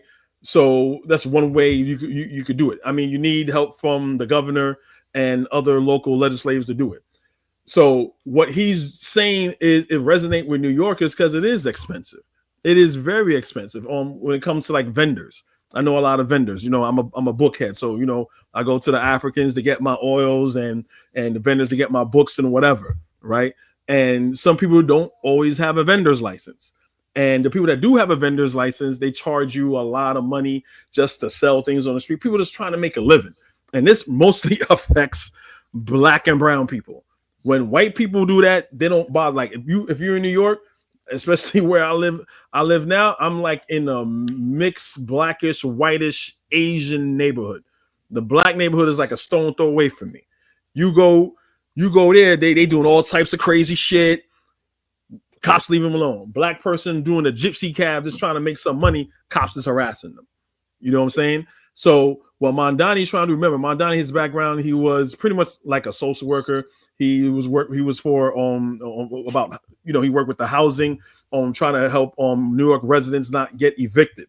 So again, it's very expensive to live here. There's also a thing of rent control, and it's a lot. It's layers. So you have someone coming in finally saying, hey, look, I'm going to take a very socialistic social worker approach at the common man's problems. That's going to resonate with a lot of people. What people have been trying to do right now, like Andrew Cuomo and the Silver dude, trying to make it, he doesn't like these people. He doesn't like Israel. I'm talking about New Yorkers. Those are international politics. So that's why MAMDANI's resonating with a lot of people, because the average New Yorker, he's saying something that the other candidates are not going to say. On a national level, it's big because you have AOC, which is the congresswoman, right? So she's on the anti-Trump train. We have Mandani is on the anti-Trump train. And shout out to everybody that's on my channel. Shout out to Black Steel. Shout out to Brother Bakari and everybody else. People on my channel. I have Letitia James there.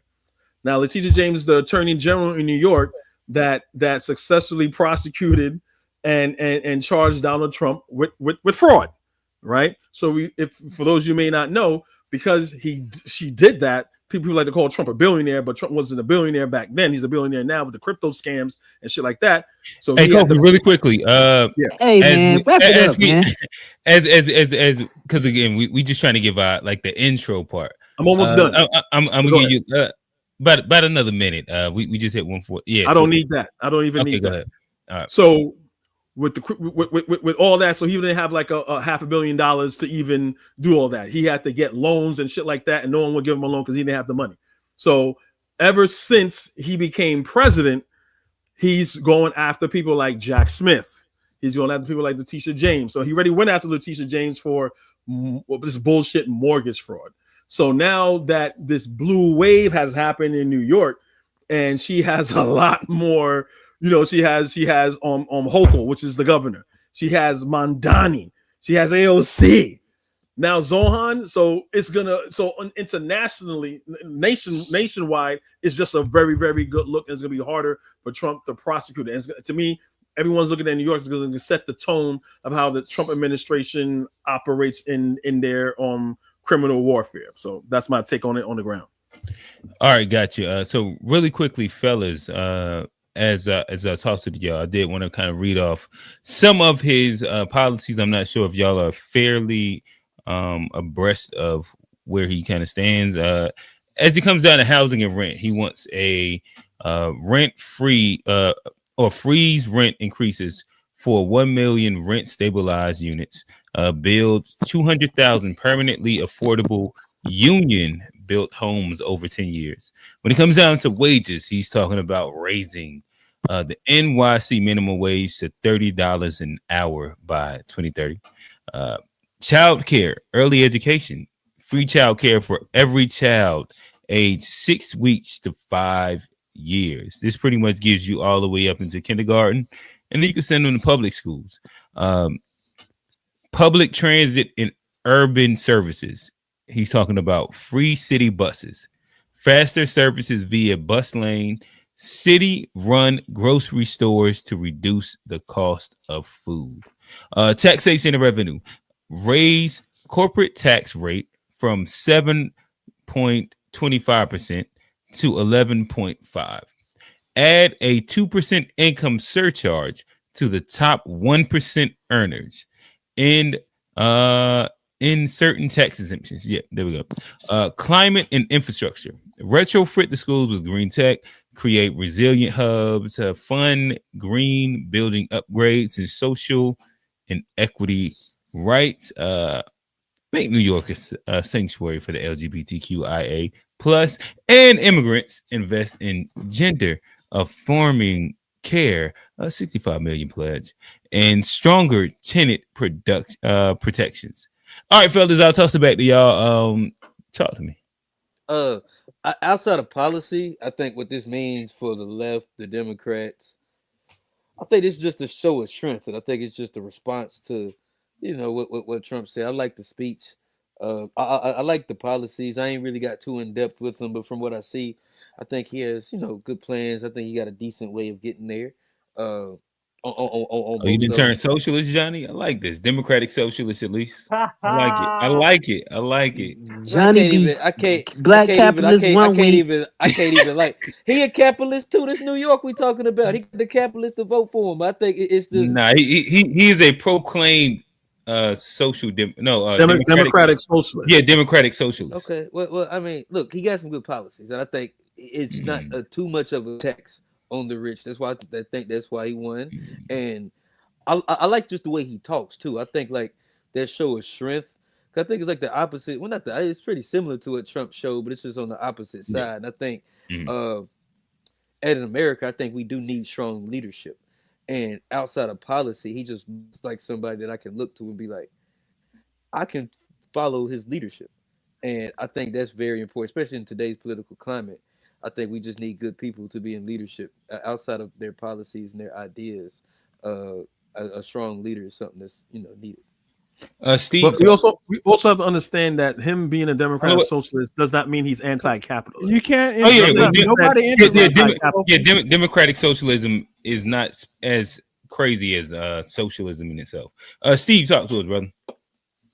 I mean, I don't know what the implications are as far as the country. I don't know if we can speak to that degree, but I think there's implications as far as the Democratic Party. Exactly.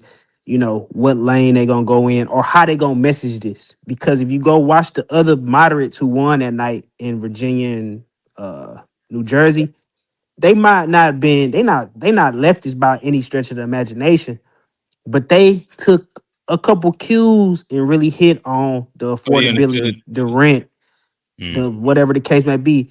And people can, feel however they want to feel about these people politics. But I feel like this is like how Trump won.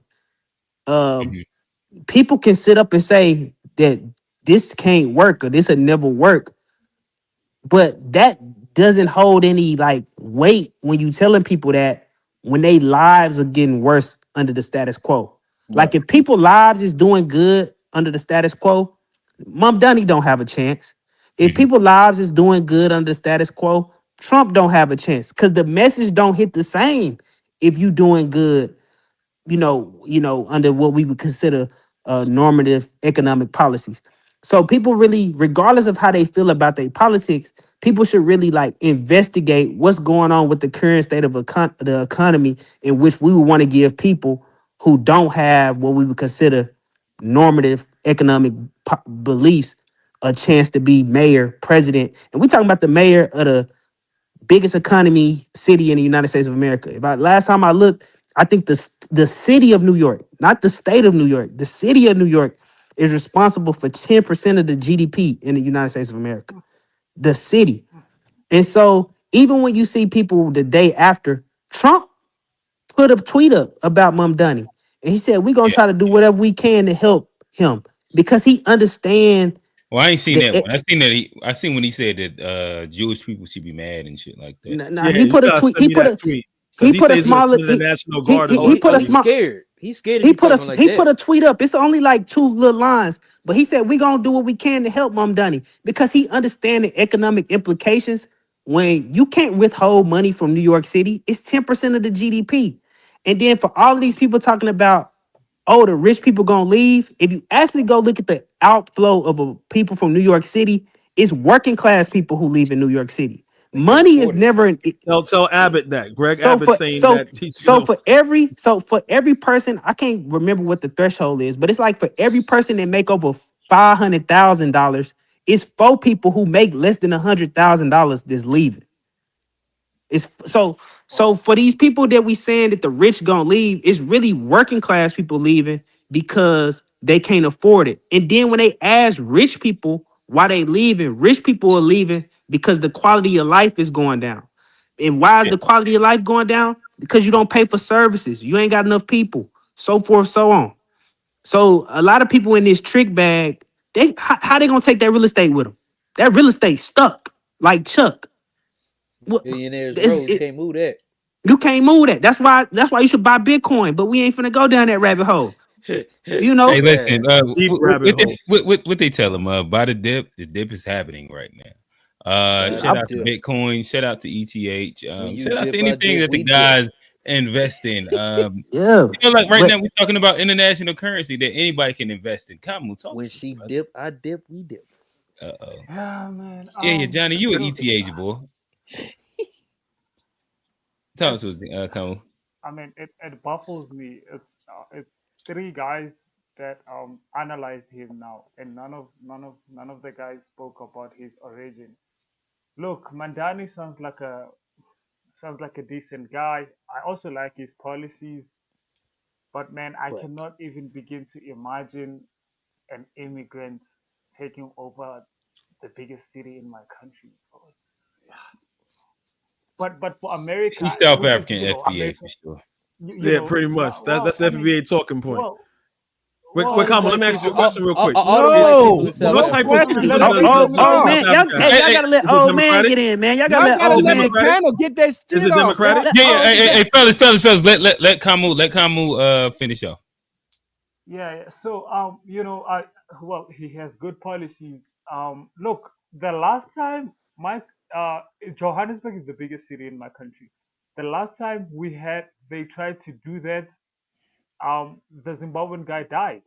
They killed him. So, I'm not sure. And also, the Mandani win also challenges the conspiracy theorist in me, to say, well, what about the deep state?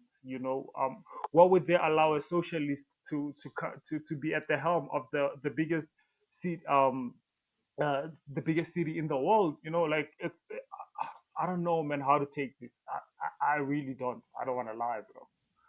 Gotcha. All right, so by popular request, we throwing straight to old man. No, go to Chuck. Old man, talk to us. No, go to Chuck. Go to Chuck. All right, old man still getting his notes together. Chuck, talk to us. Salute. Yeah. So a couple of things. I did have to address the Nigerians are on crack statement. So it's well known on the continent that South Africans are like the house Negroes of the continent. They're so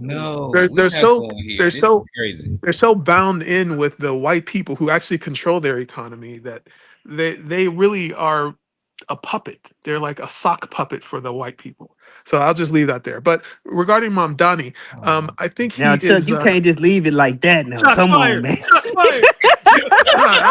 I just got to keep it a buck. I got to keep it a buck. Oh no! South Africans, they allowed these people to colonize them and control their economy, and they're sock puppets. And they it's not just be even their singing country out "Kill the Boer." That's all they do? Just sing out "Kill the Boer." Who controls the power? Who controls the business? Who controls the industry? That's who's really in charge. So let's not make a left turn. But regarding Mamdani, I think he is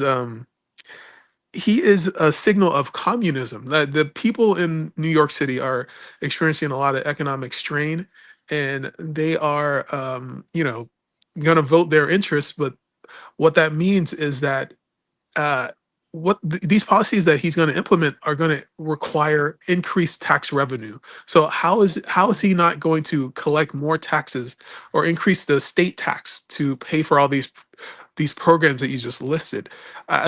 So a part of what I do have, I can, whichever one that you want to, I can kind of list how he's planning on funding them. A lot of it does deal with the tax revenue that's going to come from increasing the corporate tax from 7.25 to 11.5, and that adding the 2% tax to the top 1% earners.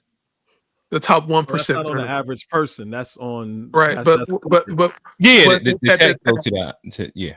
Well, a couple of things. At the top end of the income distribution, those people make their money from capital gains, not from income. So it's not going to really affect the people, but it's going to affect doctors, lawyers, business owners, people who make their revenue with their labor. So it's really just going to people who work hard for their money.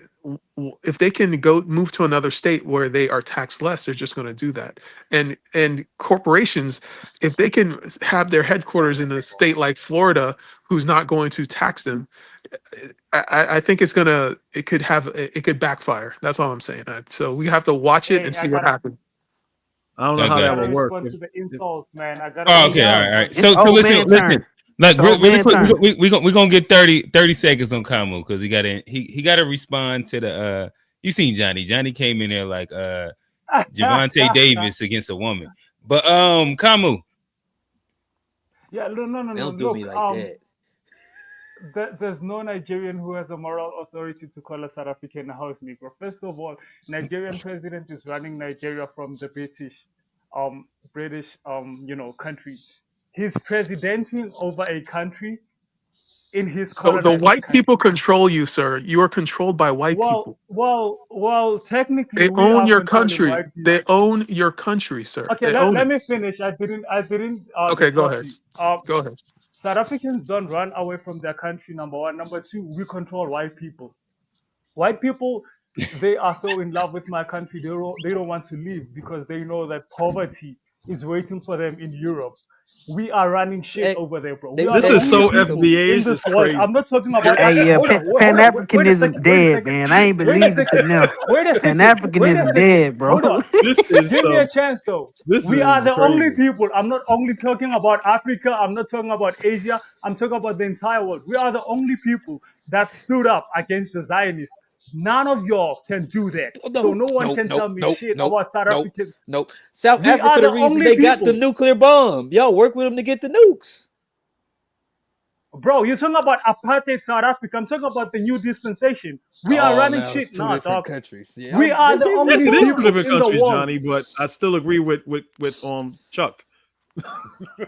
We are the All only right. people in the world All White right. people against the run you. Zionists. The You cannot tell me AFC, about the white people AFC running steals shit in from my you, country. sir. The AFC. Are you happy with the AFC? Yes or no? Hey, fellas. What is I the, love what is the y'all. AFC? We right. Hey, My bad. We gonna save the end of the show to Okay. allow y'all to get y'all beef off. I did not know that there was actual South African versus Nigerian, and then I forgot. I got Chuck. He is Nigerian. He disrespected the giant of Africa. Oh no! Listen, I get it. Uh-oh. We're gonna give y'all some At the end of runway the at day, the end of the at the show. end of the day, both We of you gonna guys give y'all are Pan-African. some Keep that in runway mind. at the end Both of of the you show. guys are Pan-African.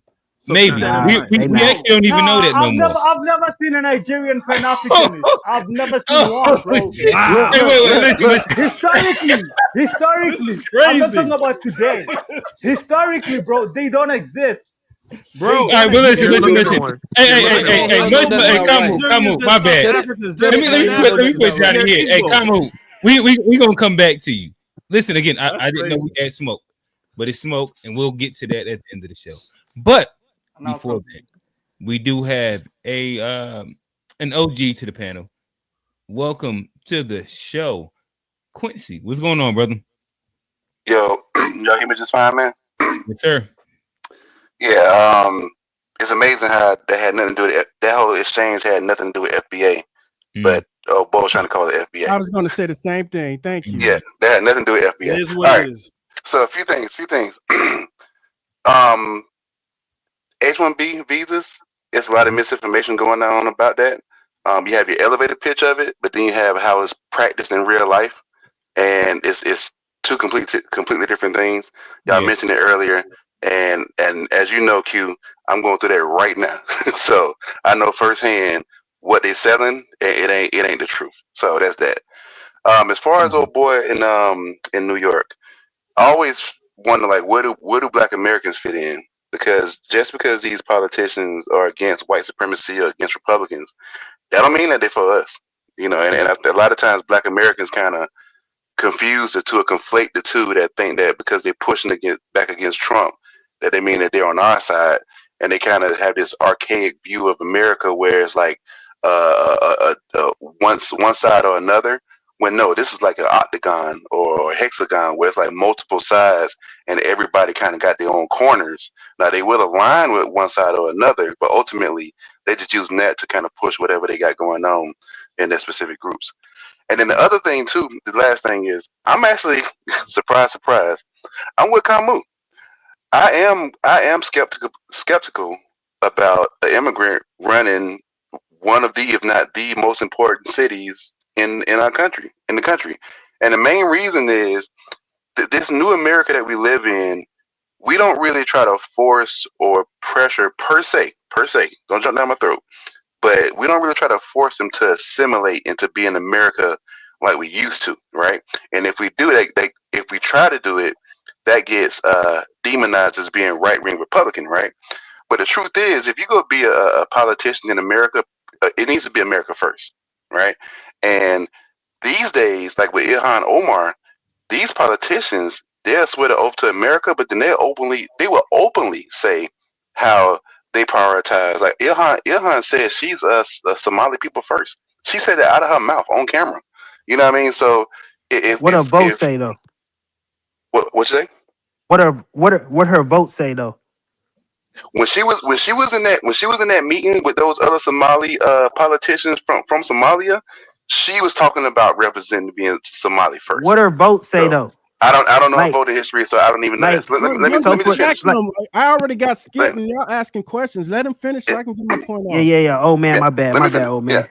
Yeah. So I don't know her voting history, so that's that. But ultimately, what I'm saying is we live in a new America where we are, for better or for worse, we're allowing immigrants to kind of really just be themselves and not really assimilate or prioritize being American.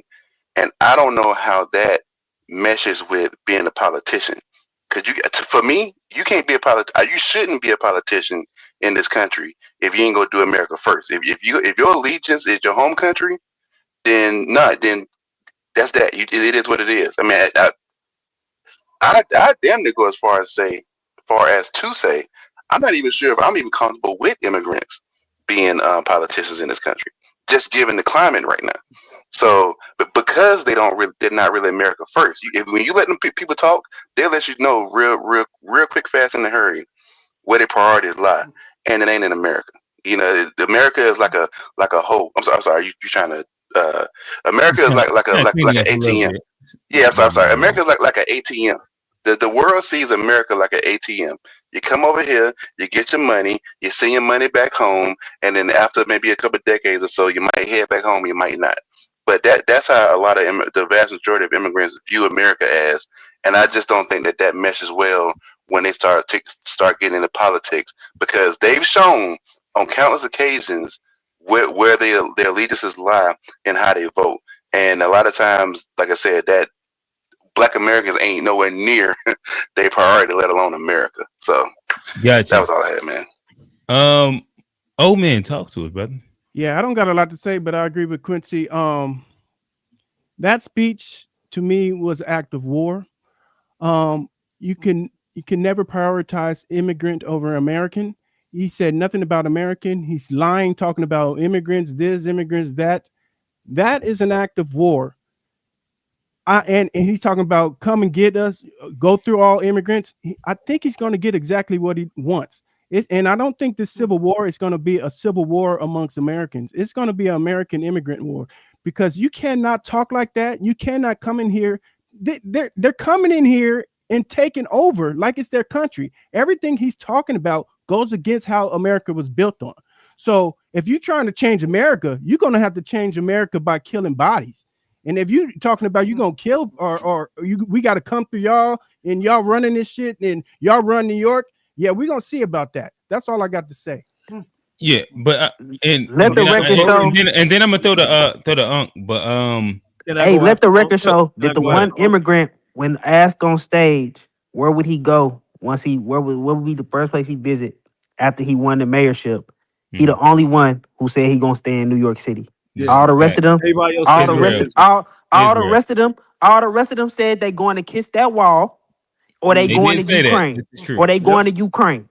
So, what's the usefulness of somebody being American if the first thing that they proclaiming that they got allegiance to is going to kissing that wall? I could give two craps about your American. Hey, Steve, before because you about to throw us somewhere else. I do want to let Unc get in real quick. And then we'll pick back up, and I'll throw right back to you, Steve. Unc, welcome to the show. What are your thoughts on where we're at?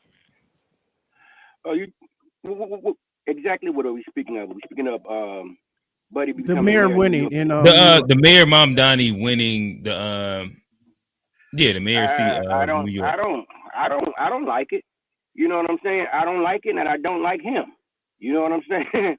I looked at it as far as when I looked at the debate, I didn't like really nobody up there on stage, but I liked him less than I liked anybody else that was up there. He might come off as, you know what I'm saying, yes, we pulling together, we're doing this or that, whatever. Everybody says we're together, we're doing this. But I can guarantee you, like Quincy said, you know what I'm saying, it's gonna come down to his allegiance is to them, not to us. And see, that's the whole problem, is that we as and when you say to them, who you mean? His people, immigrants, him, anybody. He seemed like he's so deadlocked on immigrants doing this. Immigrants built this country. Of course, immigrants built this country because this country, everybody came from somewhere else. But that was a couple of 100 years ago or 100 years ago or so. Right now, the problem is that no one wants to actually do what Americans do. You know what I'm saying? Or be the way that American society is today is that it's grown into a system of us having to kiss everybody else's behind and have to basically be what they want us to be. Why is it if you came to us, we didn't come to you? You have to act like us. When you're in Rome, do as the Romans do, not come to Rome and turn Rome into France or your piece of France there. You know what I'm saying? And that's what it is. That's the whole problem is that. And then with us as black people, we sit down and just because somebody is not white, yes. No. You think about it, they don't like us. What race is he? I think he's Indian. He was born in Uganda.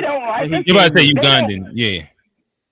He's Ugandan. His nationality. He was born in Uganda. He's not Ugandan. He was born in Uganda. His nationality is Ugandan. He's not Ugandan.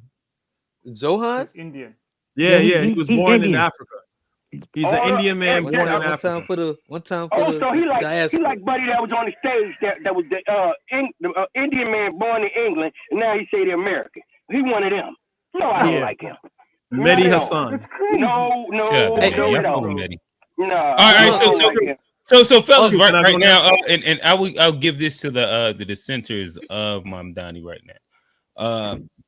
What is it that he's speaking of policy wise that is anti-American, and is he not appealing to the populace where the same different than Trump when it comes down to the working class person and the needs that they're wanting? What the problem is happening right now, and is letting fly. It's your platform, is whatever. But we seem to have a bunch of black KKK redneck Negroes here. All right,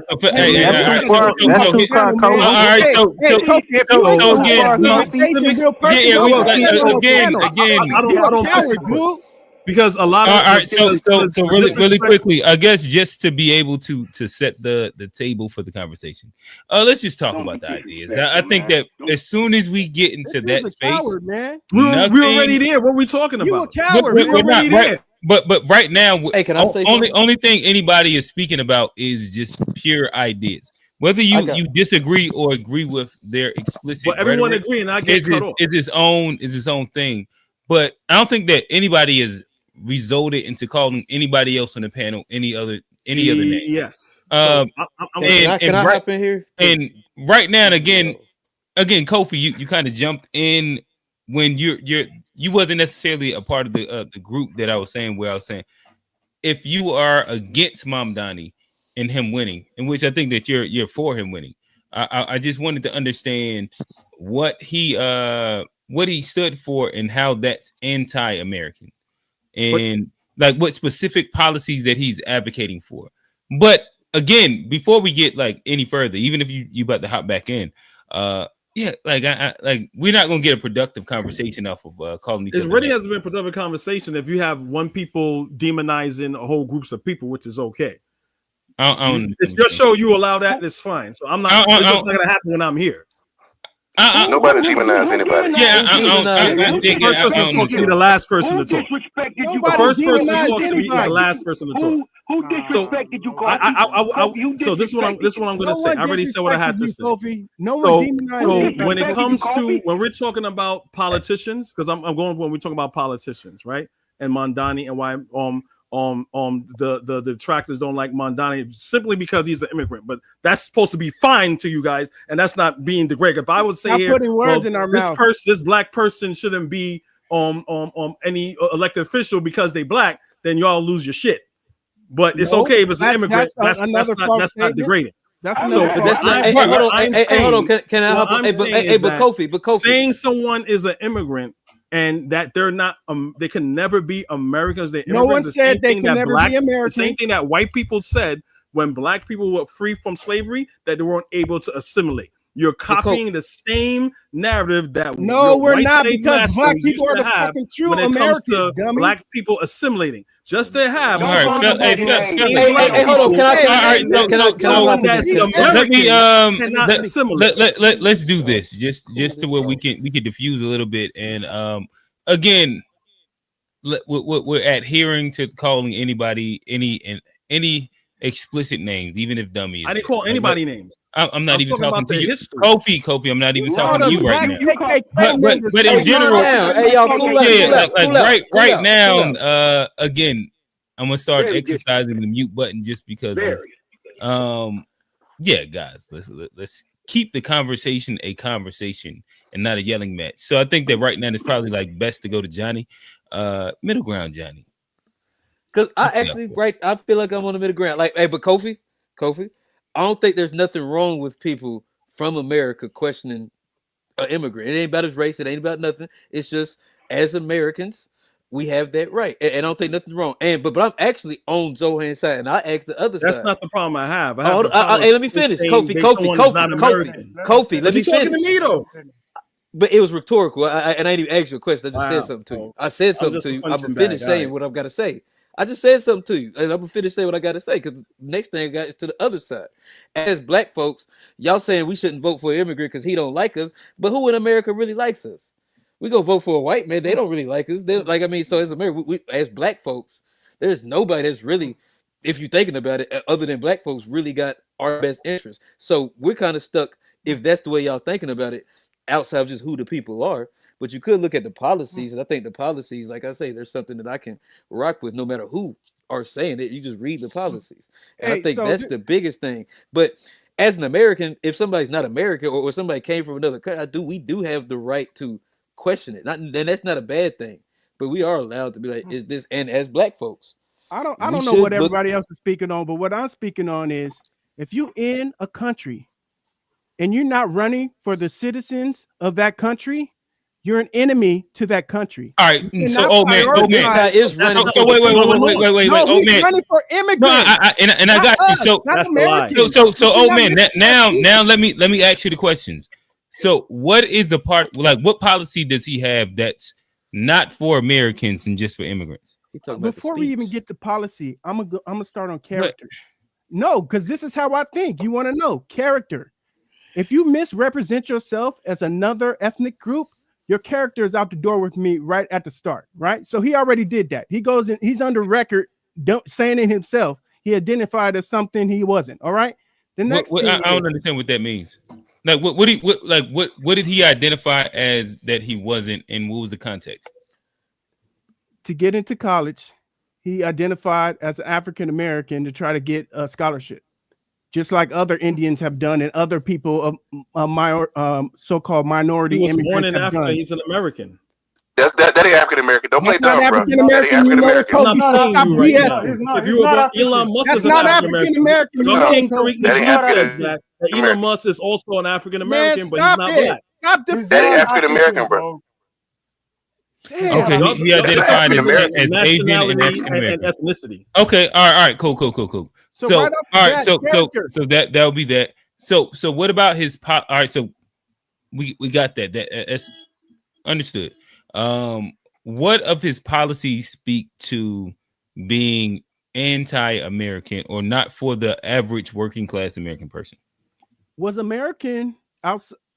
This is hard to say because we know the history, but the ideals of America was not about giving handouts, correct? Yes or no?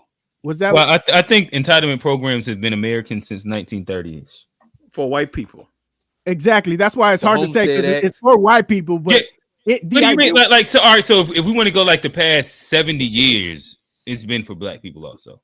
No, I'm saying the Constitution, the ideas of America, hard work, working, create your own, capitalism, just our belief system. What America was built off was not about doing what he's doing. Socialist but America was also built off black exploitation. Yeah, but what the fuck are we talking about? Built off slavery. America's a slave ship. Exactly. Go, Kamu. Go. Yeah, no. I wanted to ask you this, old man. Here's where it's, I'm struggling to understand you here. especially as a black native in that country. The founding principles of America were totally against your people. So you saying that he's not holding up American principles, like, No, so are you for that? Are you for that? And are you and your people for those principles? this is what And you're not I understanding. mean, So the principles of America were built on certain ideas. The system that they created to keep us down, we weren't considered people, so we weren't part of those ideas.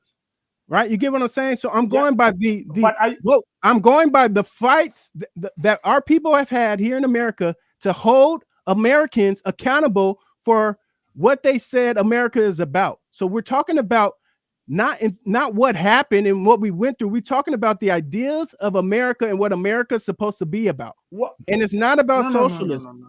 Exactly. No. What exactly? You say It's it's about not about exploitation. socialism, it's about capital.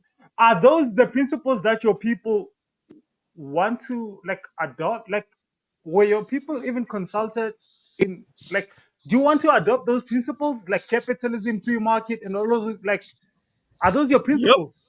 Yeah, that's all around the world. That happened in What? Africa too. Yeah, what are you talking about? American policies on. But y'all also understand that, like, by adopting. adopting explicitly those principles, you're adopting your exploitation. Even America, America is not even like a real free market, because if America was a real free market, right now we have all them aging phones. Right now we have all them autonomous cars that operate in Asia for $8,000. That's the trick bag. It ain't no free market. It's not no free market. They tell you niggas what to buy, and that's what it is. Yeah, like stop the cap. Y'all don't even know what. But how is socialism going to be different? But exploitation is everywhere though. It's not like it's a uniquely American. You can't make that. Yeah, exploiting people is exploiting people. But my problem is, Johnny. My problem is you claiming those ideals. Like, is that who you are? Haven't African countries adopted those same ideals to get to where some of the places they are with We're the rejecting capitalism? them. We're rejecting them. Y'all, my country. Look. My country. No. Listen, my country is working on. Y'all got one of the best highway systems and everything. Things. That's all for exploitation. That's like how we're y'all got rejecting them. We don't care. But how is the average African living, Johnny? Well, we sit and talk about that also. They got some fire highways. We don't care, Johnny. I ain't never been to Africa. I don't know. I ain't gonna. A Black ain't here, so I ain't gonna say nothing. Hey, listen. Don't get the FBAs on here talking about Africa.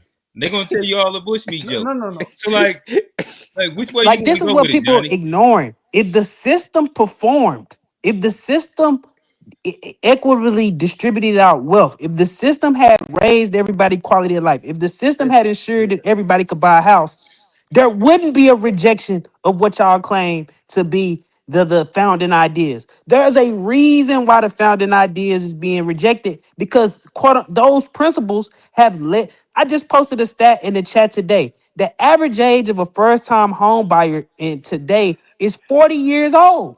But Steve, hold on. No, I got a question. Steve. There's nothing wrong with the principle. There's something wrong with the character of the people that are in charge. It's just like religion.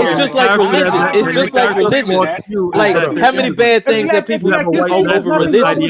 Nothing wrong. Hey, hold on. Fellas, really quickly. Johnny, hold on. I got you. Let's go. Johnny, then Kofi, then Camus. Who just said that? Me, Chuck. All right, and then we'll go to Chuck. So again, now give Chuck my spot. I'm good. Okay, all right. So Johnny, then Chuck, then Camus. I got something real quick, but my thing is like the same thing with the principles. It's like religion has gotten misconstrued and used to do bad things, but the religion is still good. So the same thing with the founding ideals of this country. They were good ideals, but people have used them to do bad things, of course, and that's where people fight back to hold them up to the equity and the things that they wrote. They said all men were equal. They didn't say all white men were equal. They said all men. All that. So there's nothing wrong with the ideals. There's ways the ideals have been applied that are fucked up, and nobody would disagree with that. But the actual ideals, that's what people have always said. Y'all not living up to there, and until you do, this country's not right. And so the ideals have always. Hey Johnny, real quick, let me ask you this before we go to Chuck. Is a part of the fundamental, I guess, like theory of capitalism, Is exploitation a part of that? No. I think it's about fair trade. Not. I think about free market and fair trade. So just making sure I understand. Bro. Exploitation is not a part of capitalism. What would you consider exploit? I mean, I'm talking about exploiting the lower class for their labor. That's a principle of capitalism. So are you disagreeing with this economic principle? I think exploitation happens in capitalism. I don't know if that's one of the one of the funding principles. It's about Johnny, really quickly, supply and demand. It's about getting people to serve it. It's not necessarily about exploitation. Does it happen? Exploitation is a principle of capitalism. Show me a capitalistic society that does not exercise in mass exploitation. Do you have one? And I'm almost sure, almost inside the functional dictionary definition, exploitation is a part of capitalism. I'm gonna look it up. All right. Shout out to Chuck. We're gonna throw to you. What's going on, brother? Shout out to Google. I'm a Google. Y'all want the Google or the AI mode? All right. Chuck, go ahead while Johnny look up the Google and the AI mode. Afeni Shakur said this: a system cannot fail those it was never meant to protect. Now, America was created to be a white ethno state for the benefit of white people. It was not created with slave or their descendants in mind. So you have to understand what country that we're talking about. It is a great country, don't get me wrong, but this notion that I hear people talk about these lofty ideals. These were slave owners who were having, Thomas Jefferson impregnated his 14-year-old slave and kept his children with her in slavery. These are history. That's people. Right, but you're appealing to these lofty ideals as if in practice you have to look at what it actually means in practice. So don't get me wrong, this is a great country, the greatest country I think that's around today, but appealing to ideals is a mistake because these ideals, America is trying to live up to those ideals, but they haven't done so yet. And I'll land the plane. So that's why the fight continues. But you don't change. You're saying what the New York mayor is presenting. I'm gonna get you, Kamu.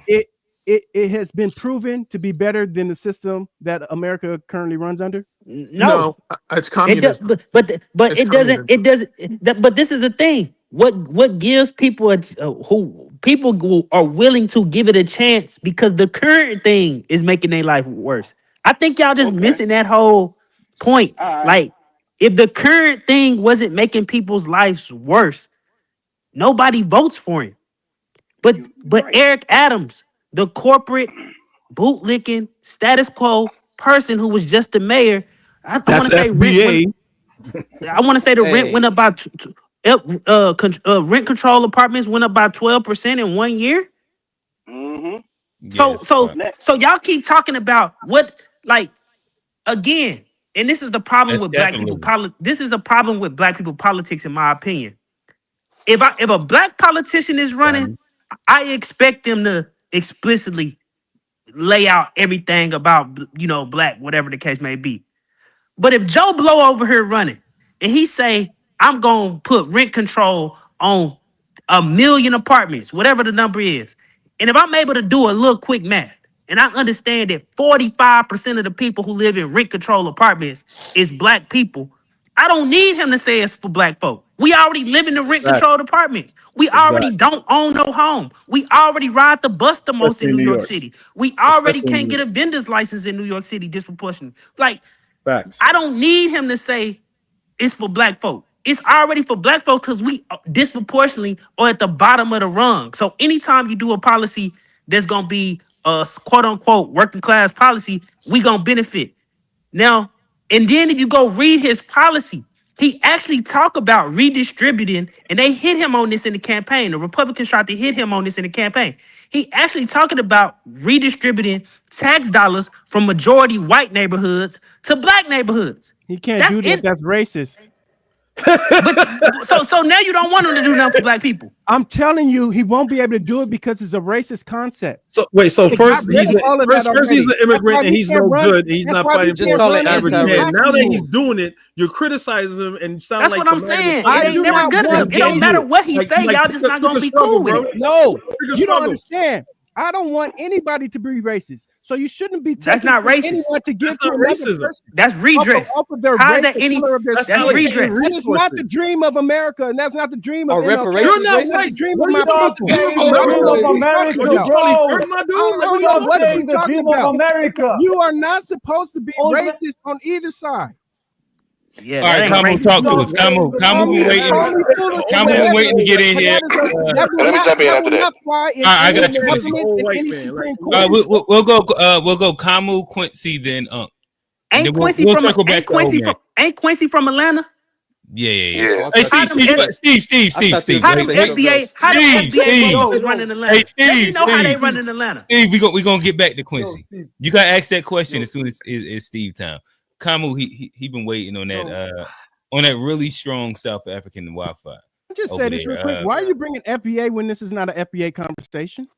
Because why don't I bring FBA? Hey, fellas, again. I can tell you really quickly. Steve, I got you.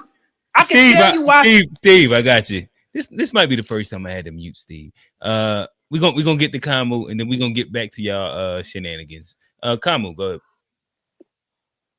So, okay, thank you. Old man, America is a scam, bro. America is a scam. It will never make sense to anyone, especially black folks who are native to America, to hold up the ideals of the founding fathers of a racist country that have subjugated your people for years and doesn't even want to pay you reparations 250 years later. For you to come here and talk about American ideals is not American enough. It doesn't make sense because you shouldn't be. You shouldn't. It's a lie. It doesn't exist.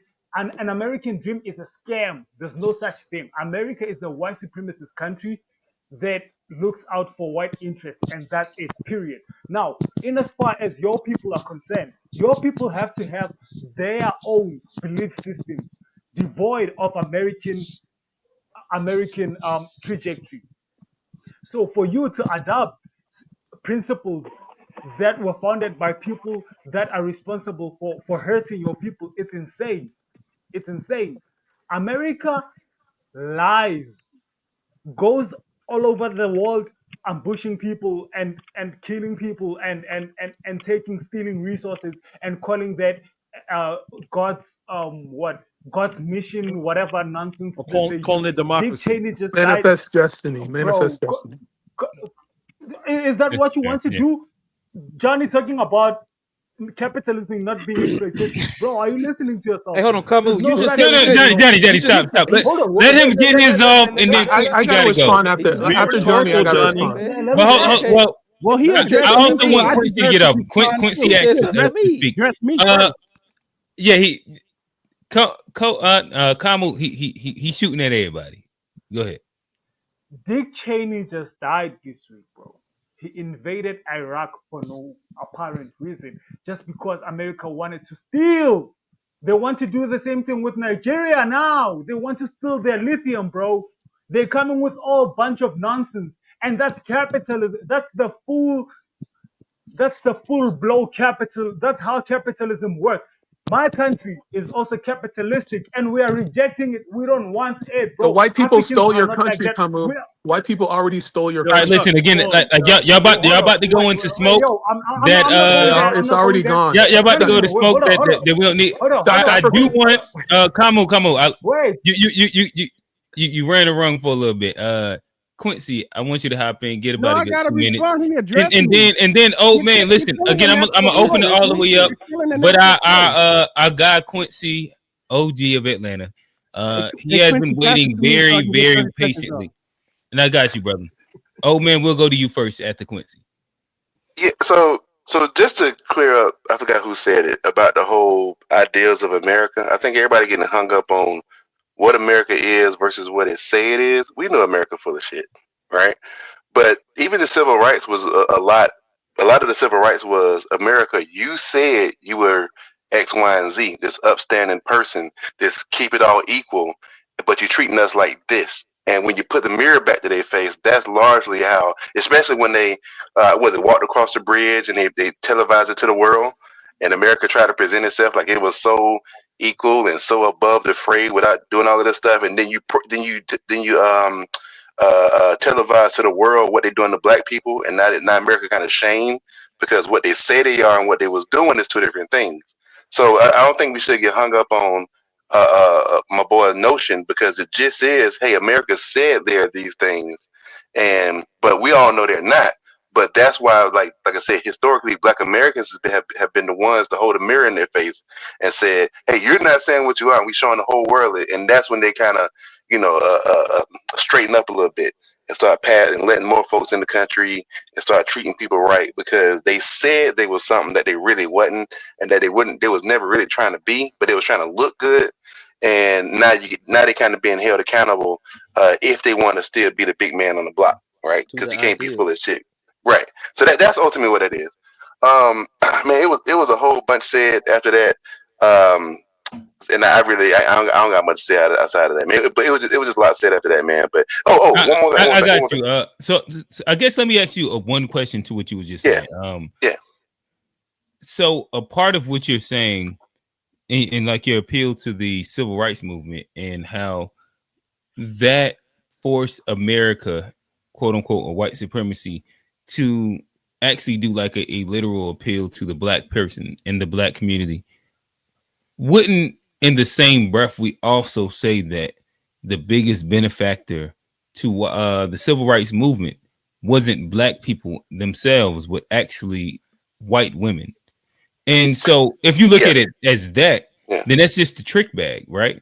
Where they just said that they were going to appeal to what they said their original ideals were, but all they did was benefit majority, the white people that was already just the white woman instead of the white man. Yeah, that's how white America does. Black Americans say, "Hey, we want more roles in Hollywood. Hollywood's so white." Hollywood said, "Okay, cool. We'll get more black people from the UK." You know what I'm saying? It's always a little gotcha that they got with us, right? And somebody said it earlier. So would you? So I guess like I'm saying that in the sense of appealing to YT America's like empathy and ideals doesn't seem to be a thing that has actually worked for black people. And typically we become the scapegoats of the movement and not the benefactor of it. Right. So I believe at one point it did appeal because they was trying to position themselves as the world power. And you can't do that when you're beating folks over the head on camera. You know what I mean? So that's what kind of put them to shame, and they had to do an about face because they look bad in front of the UN and all the rest of the countries. But the other point is exactly what you're saying about white women were the biggest benefactors. I forgot who said it earlier, maybe 10 minutes ago, about if MAMDANI says he's going to do something for low income or such and such people in housing or whatever, he don't have to say it's for black people because he knows that that's mostly black people. No, that's how they keep getting us. That's how they keep getting us, because they never specifically say it's for us. We assume it's for us because we the main ones in those situations.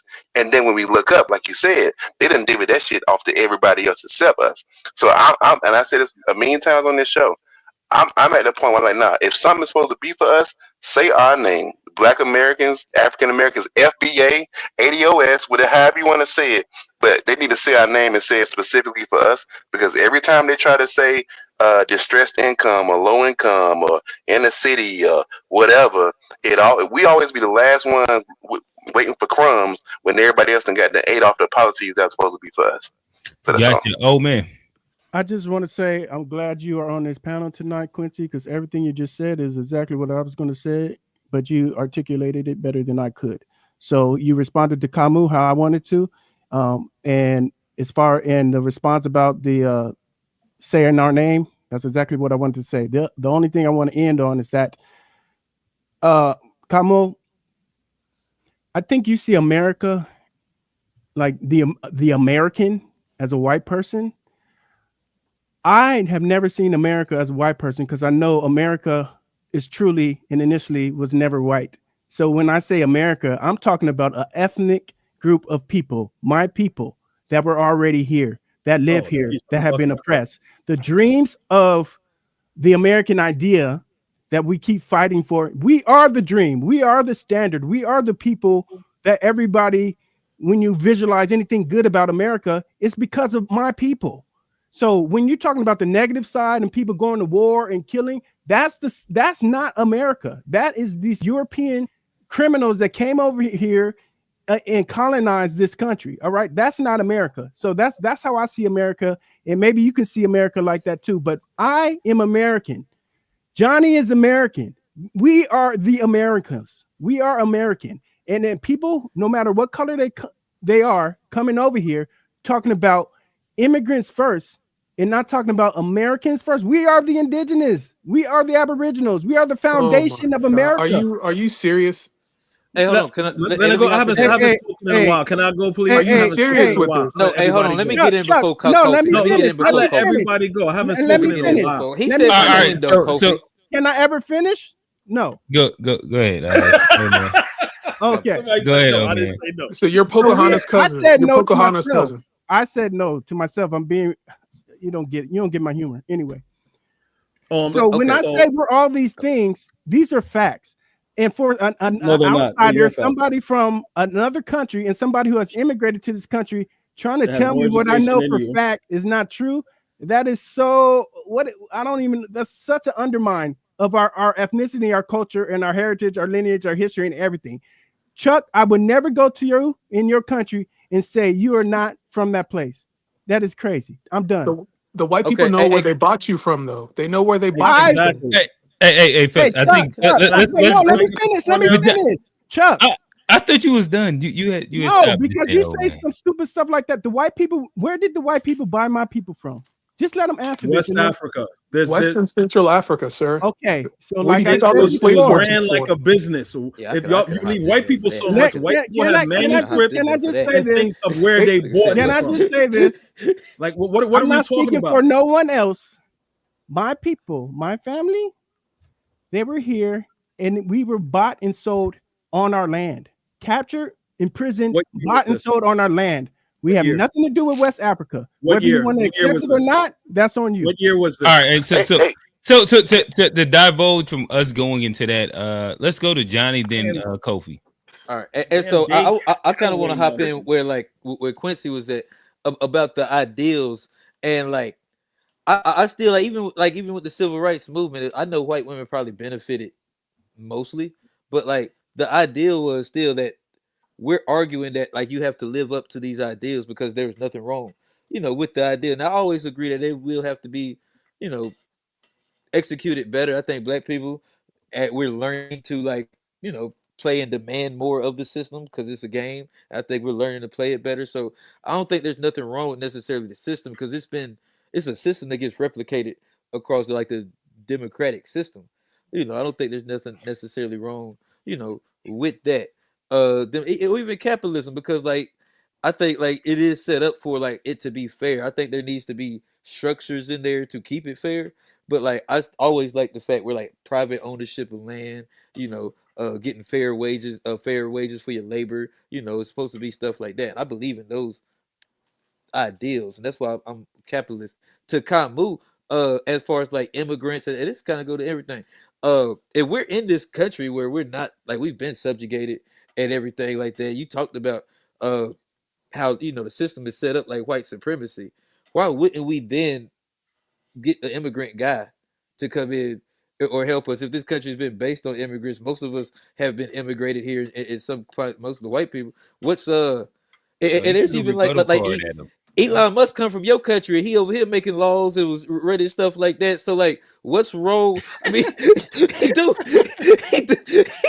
And so what's wrong with us getting help from the outside, especially if we're all in this, if we look at it as a team, we're all supposed to be working together. And if people come in, even my job, it's immigrants that come in and do stuff. We can all. Would you let an immigrant take your job? He can work beside me. Ain't nobody taking my job. I ain't letting the white boy. Ain't you can work you. Ain't gonna take my job. That's crazy. He ain't taking your Take job. my job. Shout out Johnny. Johnny threw out a strong rebuttal card just there. Kofi. What the? So I don't know where to start. What's going on right now is that people are in their own little corners and feelings when it comes to politics, and we see things right there in front of us, and we want to stick to our own little niches and what makes us feel good. So, I mean, shout out to the Bitter Medicine podcast. So I'm about to give some bitter medicine. Okay. When black people start talking about my country, our country, and stuff like that, this, like Malcolm X says, you a sick Negro. You got we sick boss mentality. White people don't ask a Negro for nothing in their decisions. Black people are loyal. They try to be as patriotic as they can. Black people fought every war. Black people did everything they have to do and beyond what is expected of them to be a model citizen, to just be ain't shit in the eyes of the white man. So we have to be honest with ourselves when we talk about my country this and I this for my country that. So when I agree with Steve, and it's the whole Obama trick. When Obama was coming, I was like, this is going to be some bullshit. You know why? Because Muhammad Ali, if you saw an interview with Muhammad Ali back in the day, they asked Muhammad Ali, would you want to be president? He said, no, I would not want to be the president. It's during time Vietnam. You know why? Because he understood the job. It's not going to be, we just can't look at color. You got to look at what you're going to do for me. So when someone foolish says, well, an immigrant ain't going to do this and to do that, and you sound foolish, because number one, if simple civics, you have to be qualified for the job, and you have to be elected to the job. Black people, this is not 1965 anymore. No, most places don't need the goddamn black vote. So what they need is your good policy, you standing on what you're saying and make it happen.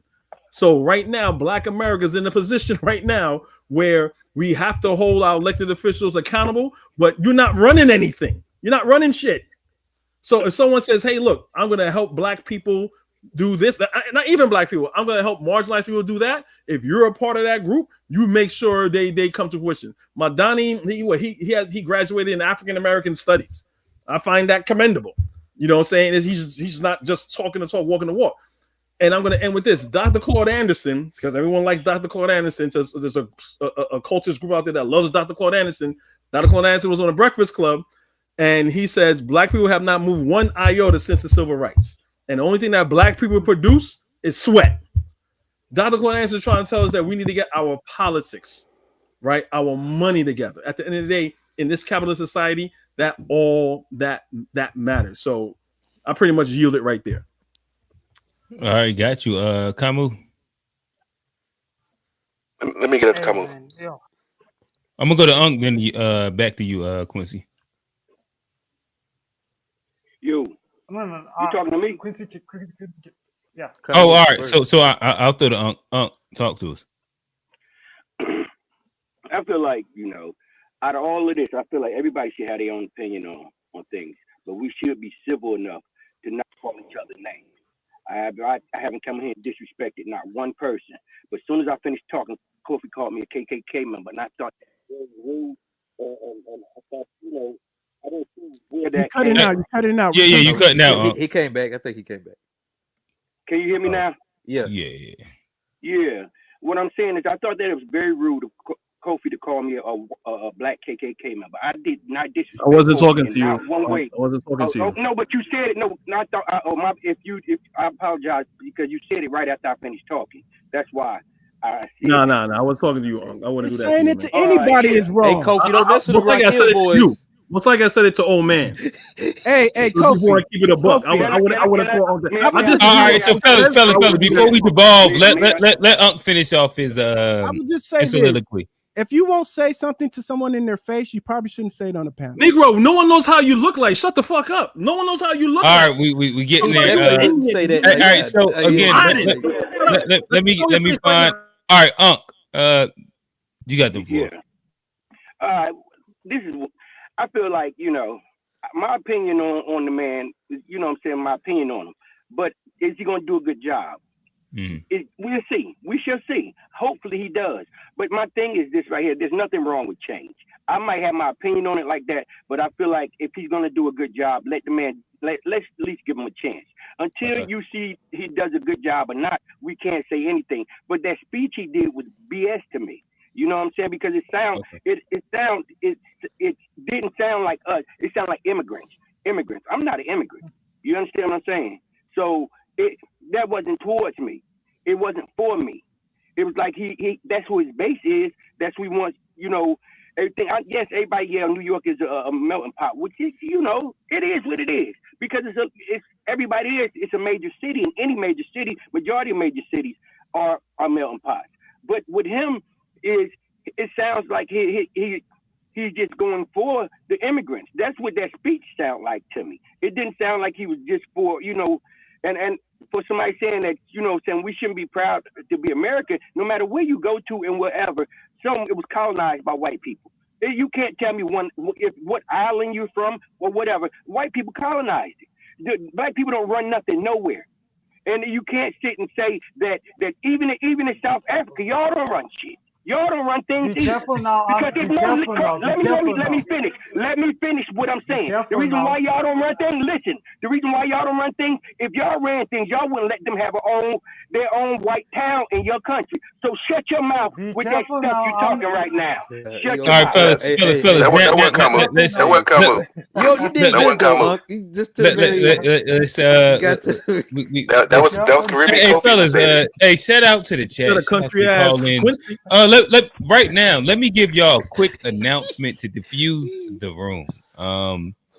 So really quickly, shout out to the To Be Fair show. This show is half the To Be Fair show. Shout out to the GS Pod. He just became a dad this past weekend, and you know there is a round of applause that is allotted to all our guys that are stepping into fatherhood. Shout out to G. He the head. Congratulations. Yeah. Congrats to him.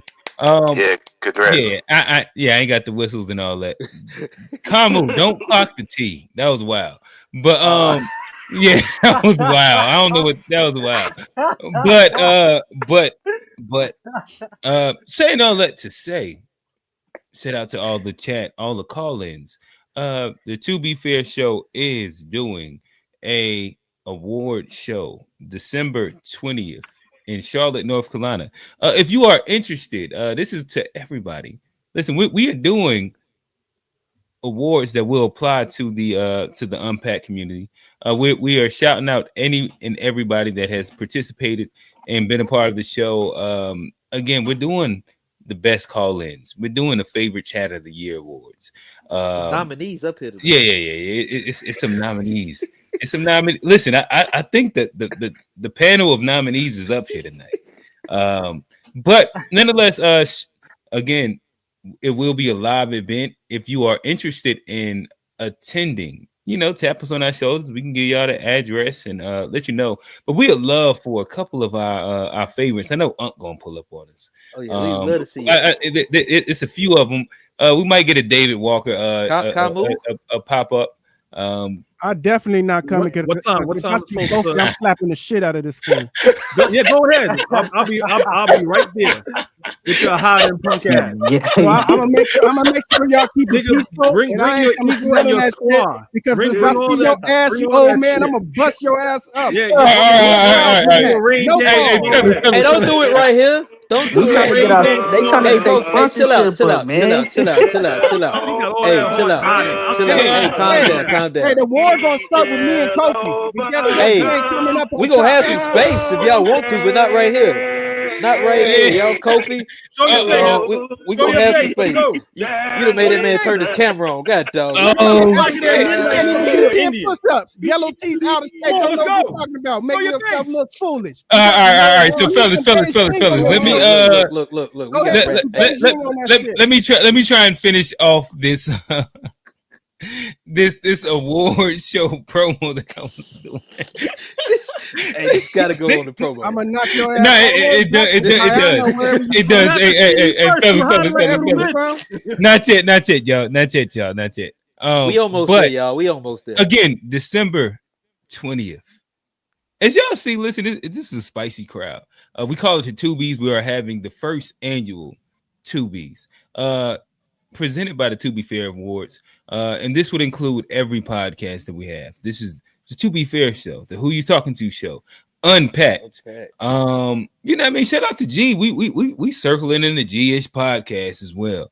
The whole network. We gonna have a good time. The venue, TBA. But understand it's gonna be some fire shit that y'all gonna fuck with.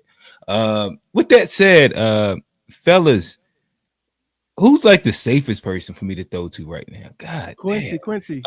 Yeah, let's go Quincy then Johnny, because y'all ready to, you know what I mean, make it happen. I just need the tickets confirmed. I need the flight from New York, the flight from Cali confirmed. We need the South Africa flight. Like out my own pocket, I will set up the boxing ring. But Quincy, talk. 8 ounce, elbows, knees, heels. It don't matter. You can set up a boxing ring. It ain't gonna be no boxing. UFC. If I think Quincy said earlier octagon. We don't see you because you weak. You weak as fuck. How tall are you? How big are you? Hey. 280. What's up? Let me find him. All right, Kofi, both of y'all. Listen. We gonna save that. Right now, we're going to our brother Quincy. Quincy, talk to us. Yeah, Kofi caught that straight. It wasn't meant for Kofi. That was actually meant for Caribbean. Not Kofi. Camus. Camus caught the straight earlier from Unc. But Unc, that was really meant for the Caribbean Kofi up in New York. So all right, so they say same boat. Okay, a few things. They tell us same boat, different stop, right? Mm-hmm. Nobody will ever tell Jamaicans that ain't their country. They'll never tell that to Brazilians, Grenadans, Bahamians, Trinidadians, anybody in the West Indies. They'll never tell them that. But they always try to tell Black Americans this ain't our country. And I just reject that from anybody. This is our country more than anybody. And I'm not gonna get too deep into it, but to touch on the indigenous thing, the way I view it, because I do acknowledge that we came from the transatlantic slave trade, but I also do acknowledge that some people was already here. But what I will say was that Black people got here in 1619. This country was established in 1776. We was here for 150 years before the country was even established. So for even those that were transported from Africa, way to flip it. I see what you're doing, Quincy. So even those that aren't indigenous to the land, we are indigenous to the country itself, because we was here for 150 years before the country was even made a country. You can say whatever you want to say. Whatever you want to say. I'm trying to talk with wrong white people. You want to hear without white people? That's a fact. Hey, Quincy. Whatever. I say all the time. Under the claim of I say that all the time. The way indigenous or indigeneity work, I think they would consider that to be indigenous. If you came over in 1619, and then I think, if my understanding of how indigenous work, that would be a claim to be indigenous. Let me look. To the country. I won't say the land, not the land, but to the country itself. Yes, we indigenous to the country. You're talking about the colonies or the state of America? I'm not talking to no Caribbean person right now. That's not what I'm doing. I'm not talking to a country ass nigga right now. So okay, we'll be quiet. Fellas, let's keep it simple. So, y'all funny, bro. So what I'm saying is, education. Shut up, brother. I went to Morehouse, brother. Don't do that. Don't do that. You see, I'm on my best behavior, trying to get the show. Shout out to everybody that's trying to get the show. Trying to get the ads and everything. Some corporate dollars. It ain't happening with your boy. Let him finish, gents. Can I finish real quick? Yeah, Let me finish. And this last thing I want to say, man, we all understand the concept of looking at and prioritizing yourself and your people when it comes to your house, you and your family, when it comes to your neighborhood, your HOA, your neighbors, when it comes to your side of the city, when it comes to your city, as in your mayors, come to the state, the governor. But suddenly, when America want to prioritize America, it suddenly by default just turned into some right-wing Republican stuff, as if we can't prioritize ourselves without it being skewed as racism or as xenophobic or as whatever. And honestly, that's to me that's gaslighting. That's gaslighting. That's just a BS approach to a certain degree to kind of keep us from prioritizing ourselves and kind of keeping the door just open for everybody to come in here and grab what they want to grab. Because if we like I told y'all a long time ago, it scares immigrants to death if not only Americans prioritize themselves, but if Black Americans start prioritizing ourselves specifically, that scares Black immigrants in this country. Why? Why would it scare us if you don't run or brother? We done had this conversation already. We done had this conversation already. No, we haven't. You made a claim. You're lying. How you that owns nothing? No one. Black immigrants we can't have it right now. We can't have it right now. We've already had this conversation. We can't have it We've right had now. this conversation. We done had this conversation already. That's okay. That's fine. As long as you can't back it up. Just want to make sure. We've already had this conversation. I remember I was sitting in my basement on my sofa. We had this conversation. You could have explained it, but you're not. You just copping, please. But go ahead. Lord have mercy. You know what? You know one thing. One rule of thumb I got about the internet is that if people know my face, but I don't know theirs, I don't really talk trash to them. Because you never know where they're coming from. Why are you one that's hiding their face, talking about they showing their face? This is crazy. Well, I'm just saying that's one rule of thumb. That's just one rule of thumb I got. I show my face many a times. I got my own channel. I just show my face to Coon Quincy, and you guys just talking trash. Coon Quincy. All right, Coon Quincy. So fellas, you be almost right. Let's Coon Quincy. Damn. Because you want to use the immigrant. That's a Morehouse man like that, bro. Let's move on. Hey fellas, I appreciate the conversation. Y'all ain't gonna pull up and do nothing. You don't do that anymore. But again, I think that this is what we have to deal with. So really quickly, let's move to our hiding, talking shit. Our favorite. That's how y'all move down there wherever y'all at. So again, right now we're not going to internet fight in beef. I think we got about 5 minutes left on the show. And I'll try to toss to as many panelists as we can get to, but we do want to keep it as civil as possible. Kamu, South Africa zone. Let's go to you. Let's go to Steve. Steve has been devoted to making sure that we get these corporate dollars that we're looking to earn. But Kamu, talk to us, brother. Hey, this is the longest Steve been quiet forever. Hey, old man, I feel bad how they was talking over you earlier, man. You get what I'm talking about? It's all right. Go ahead, Kamu. Yeah, look.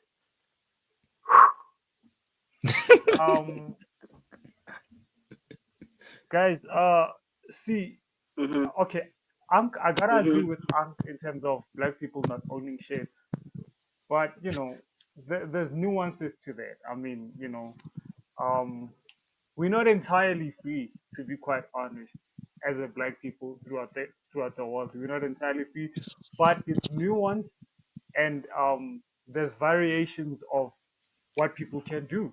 You know, I mean, Unc hit me on Orania, the white only town, but that town wouldn't have happened without them consulting with our leaders. There's nothing that's happening in my country without white people consulting to our leaders. Now, our leaders can sell us and all of the things, but the fact of the matter is there's no movement that white people can make in my country without consultation. So that shows that your country is weak because a country is only as good as their leadership. If your country is leadership is weak enough to let white people build a whole white town in your country, that means that your leadership ain't shit. That's what that means. I can take that. I can take that. And yeah, for sure. Look, it's not even. I mean, they did build outside the skirts of Johannesburg, though. Wait, hold on. I can take that. It's true, and we are trying to get them out of office. We are trying to get them out of office. We are not perfect.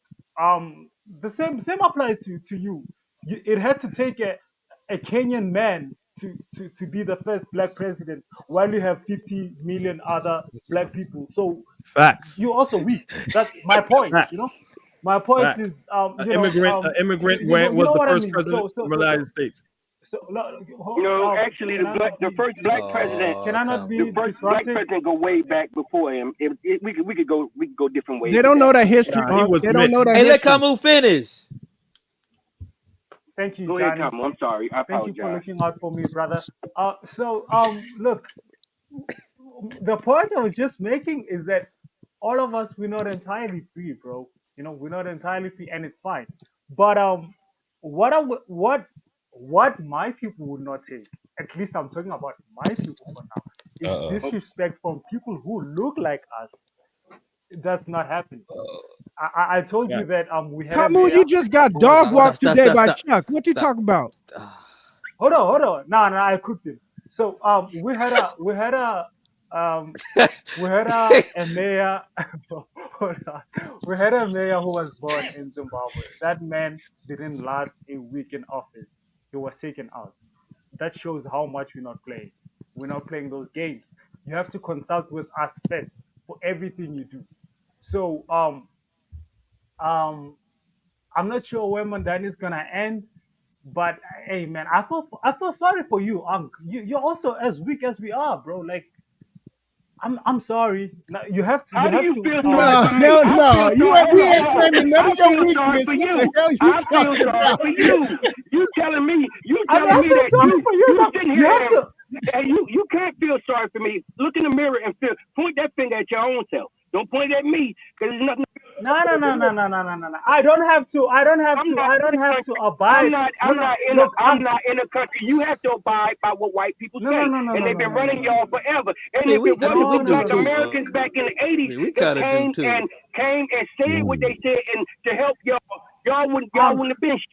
We sat. I was just talking about the tags. While y'all sat there and up under that thumb for these last 40 years or so, while y'all had that, y'all ain't done shit, ain't gonna be shit. You ain't shit. Your family ain't shit. And all you talk about. We ain't even gonna be able to get no Hey, listen, Steve. on this episode, man. Steve, listen. Like this episode, we gonna have to we're gonna put this one to the side. This one might not make the playlist for corporate America. Steve, talk to him. Why y'all just gonna let Camus just pat? He just got dog walked by Chuck like an hour ago, and he gonna try to claim us as being weak like him. What is this going on? What's going on? Old man, I think that if we would you are never part call of ourselves weak. We would so, never. So, old man, if you are part of the opposition, I think that you appreciate what Unc just said.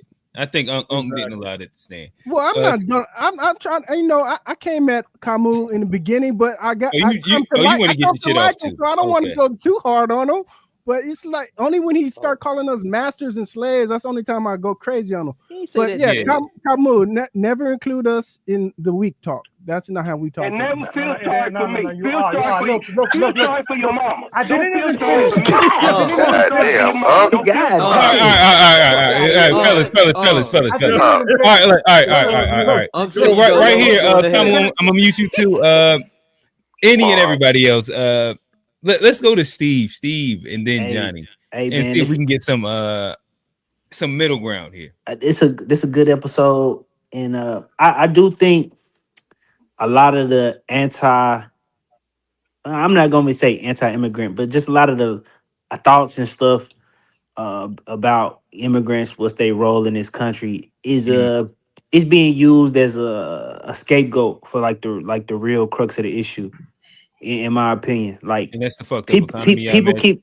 People keep talking about, well, what's the benefit to us? Well, to a very certain sector of the populace, they do benefit from the influx of immigrants. They do benefit from H-1B visas. They do.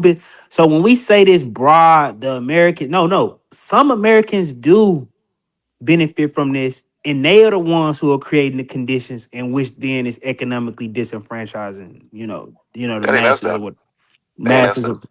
What you say? That ain't us though. I did I say it was? But there are people that look like us who are signing off, co-signing, and willing to play their part to get their little piece, their little crumb, and whatever the case may be. So like you live in Atlanta, like it's the capital of sellout Negroes. Like Like that's literally the history of Atlanta. When No, I don't know Maynard, about that, but I do it's agree with you not to to a certain degree. so I agree with you Maynard to a certain degree. Maynard Jackson whole rise to political power in Atlanta is him going to white corporations and saying, "Hey, I won't be like MLK," and then they willing to do business, bring the airport there, Coke, Chick-fil-A. The ramifications of that down the line is now quote unquote Atlanta is this quote unquote a black economic populace in the South, when that's not the truth. If you go look at who own most of the real estate in Atlanta, it ain't us. It's not us. The most the You go do look know up that he go made look it up a the point. most go Hold look on, up the most go look you up do the know. go look up the most valuable real estate in Atlanta. It is not owned by black folk. Okay, I give you that, but you're talking about the most valuable, but the populace as far as like numbers wise, not the at the top. But Even when you look at Maynard Jackson also made sure that black people got whatever, like I think it was like 30% of the government contracts back when they was building up Hartsfield Jackson. I mean, Maynard Jackson damn sure put in work. I don't disagree. Me and you actually agree for the most part. But yeah, but like it is missing some we context say where we say that, but it's just like I'm gonna knock down all Atlanta myths because I think black people hold that idea of Atlanta so high up in their head, and it distorts and messes up our politics of having this like. Hey Steve, Atlanta's Hey politics. Steve, TBI ain't on the call, bro. Oh yeah, you better than TBI. Two things. Atlanta's politics shouldn't override any other city's politics. Everybody got their own politics, and if there is a city like Atlanta, Houston, or Charlotte that does have a vast, thriving black population, that just is what it is. Like DC, that just is what it is. And if people want to use that as a beacon for hope, what things can be, I mean, I ain't against that. I ain't about hope. I'm about the reality. One more thing, because it's irresponsible. As far as immigration go, dude, it's been documented way back to the early 1900s about how immigration has negatively impacted Black Americans. Even up to this day, the Center for Immigration Studies, they had a whole go online right now. It's a light skinned guy, I light skinned bald agree. headed guy. I understand how. No, hold I on. I understand how the economy works. If I hire people, if I'm an employer and I hire people, and if I want wages to be lower, I got two ways in which I can lower wages. I can either outsource the work to a lower cost of living country if that opportunity is available, or either I can import more workers. That is two ways in which I can lower the cost of labor. I understand the situation, but what y'all don't understand is the people that y'all need to be going after of if you want to change that dynamic is not the immigrant. Well, we had this that conversation requires work and beforehand. coverage, Steve. Look, we had that conversation beforehand, and it's not either or; it's both and. Because if they're not willing to step over you to get theirs and be that puppet, but they not to stepping over suppress you us, because you making the same. You making the same. This replacement theory. That's not how it but works. But this is. Hey, let me let both of y'all. Hey, real quick. Americans saying, okay, let me let both of y'all know right now. Now is going to get your job. That's never happened. Let me know. Let me let both of y'all know right now at this very moment. H-1B visas I'm being replaced by H-1B visa at this very moment. I work in IT. So y'all can't tell me that they're not voluntarily taking these jobs knowing that it's only but so many jobs. Yes, this is being facilitated by the companies and the politicians. Yes, it is. But the individual themselves are in fact taking the jobs. Do you think they thinking about you when they get that job? The jobs is being given. Like they're not hold on, your job Kofi. from you. Do that you makes think no sense. If you say that the company is outsourced, I don't know if you're getting fired. You can frame it. Come on, I'm talking to Steve. Is this Steve? Hold on, Kofi. Now I was quiet for a long time. Kofi, I'm talking to Steve. I'm not talking to Kofi. I'm talking to Steve. Because you making a very similar argument that white people made when black people moved up to the north. Exactly. You making a very similar argument that white people made when black people moved up to the north. And let me say this: a lot of times, I 100% agree that historically, when white people said a lot of stuff, it was rooted in racism. Now, that doesn't mean there's not truth to it, but it is rooted in. But when white people said it was rooted in racism, but what that has done is, when a situation comes up these days, that is 100% legitimately true, not rooted in racism. Because the argument sounds the same, people dismiss it because it sounds similar to what white folks said 60 years ago. I actually I'm telling dismissing you, it. That's I'm just capitalism. I'm asking us to actually understand where the power is derived from. Cause I think y'all got it Exactly. confused. The See, H-1B visa worker is actually a easier exploitable worker. Because the Yeah. moment you I get know this. Well, that's why they because the get it. moment I you know get out of this. line with anything I don't yo, They can that, send that them back. They you can can send them send back. them They lose back. their visa. But that's the Yes. So point. when That's the we point of making getting these them. arguments, when we making these arguments about the H-1B visa worker, and when we making the argument about the immigration issue in general, the argument should be made. This is the argument. This is the correct argument. And this is the argument to get the most people on board is that we are allowing corporations to exploit people's labor at the expense of American workers. That That is that that is the is issue. true.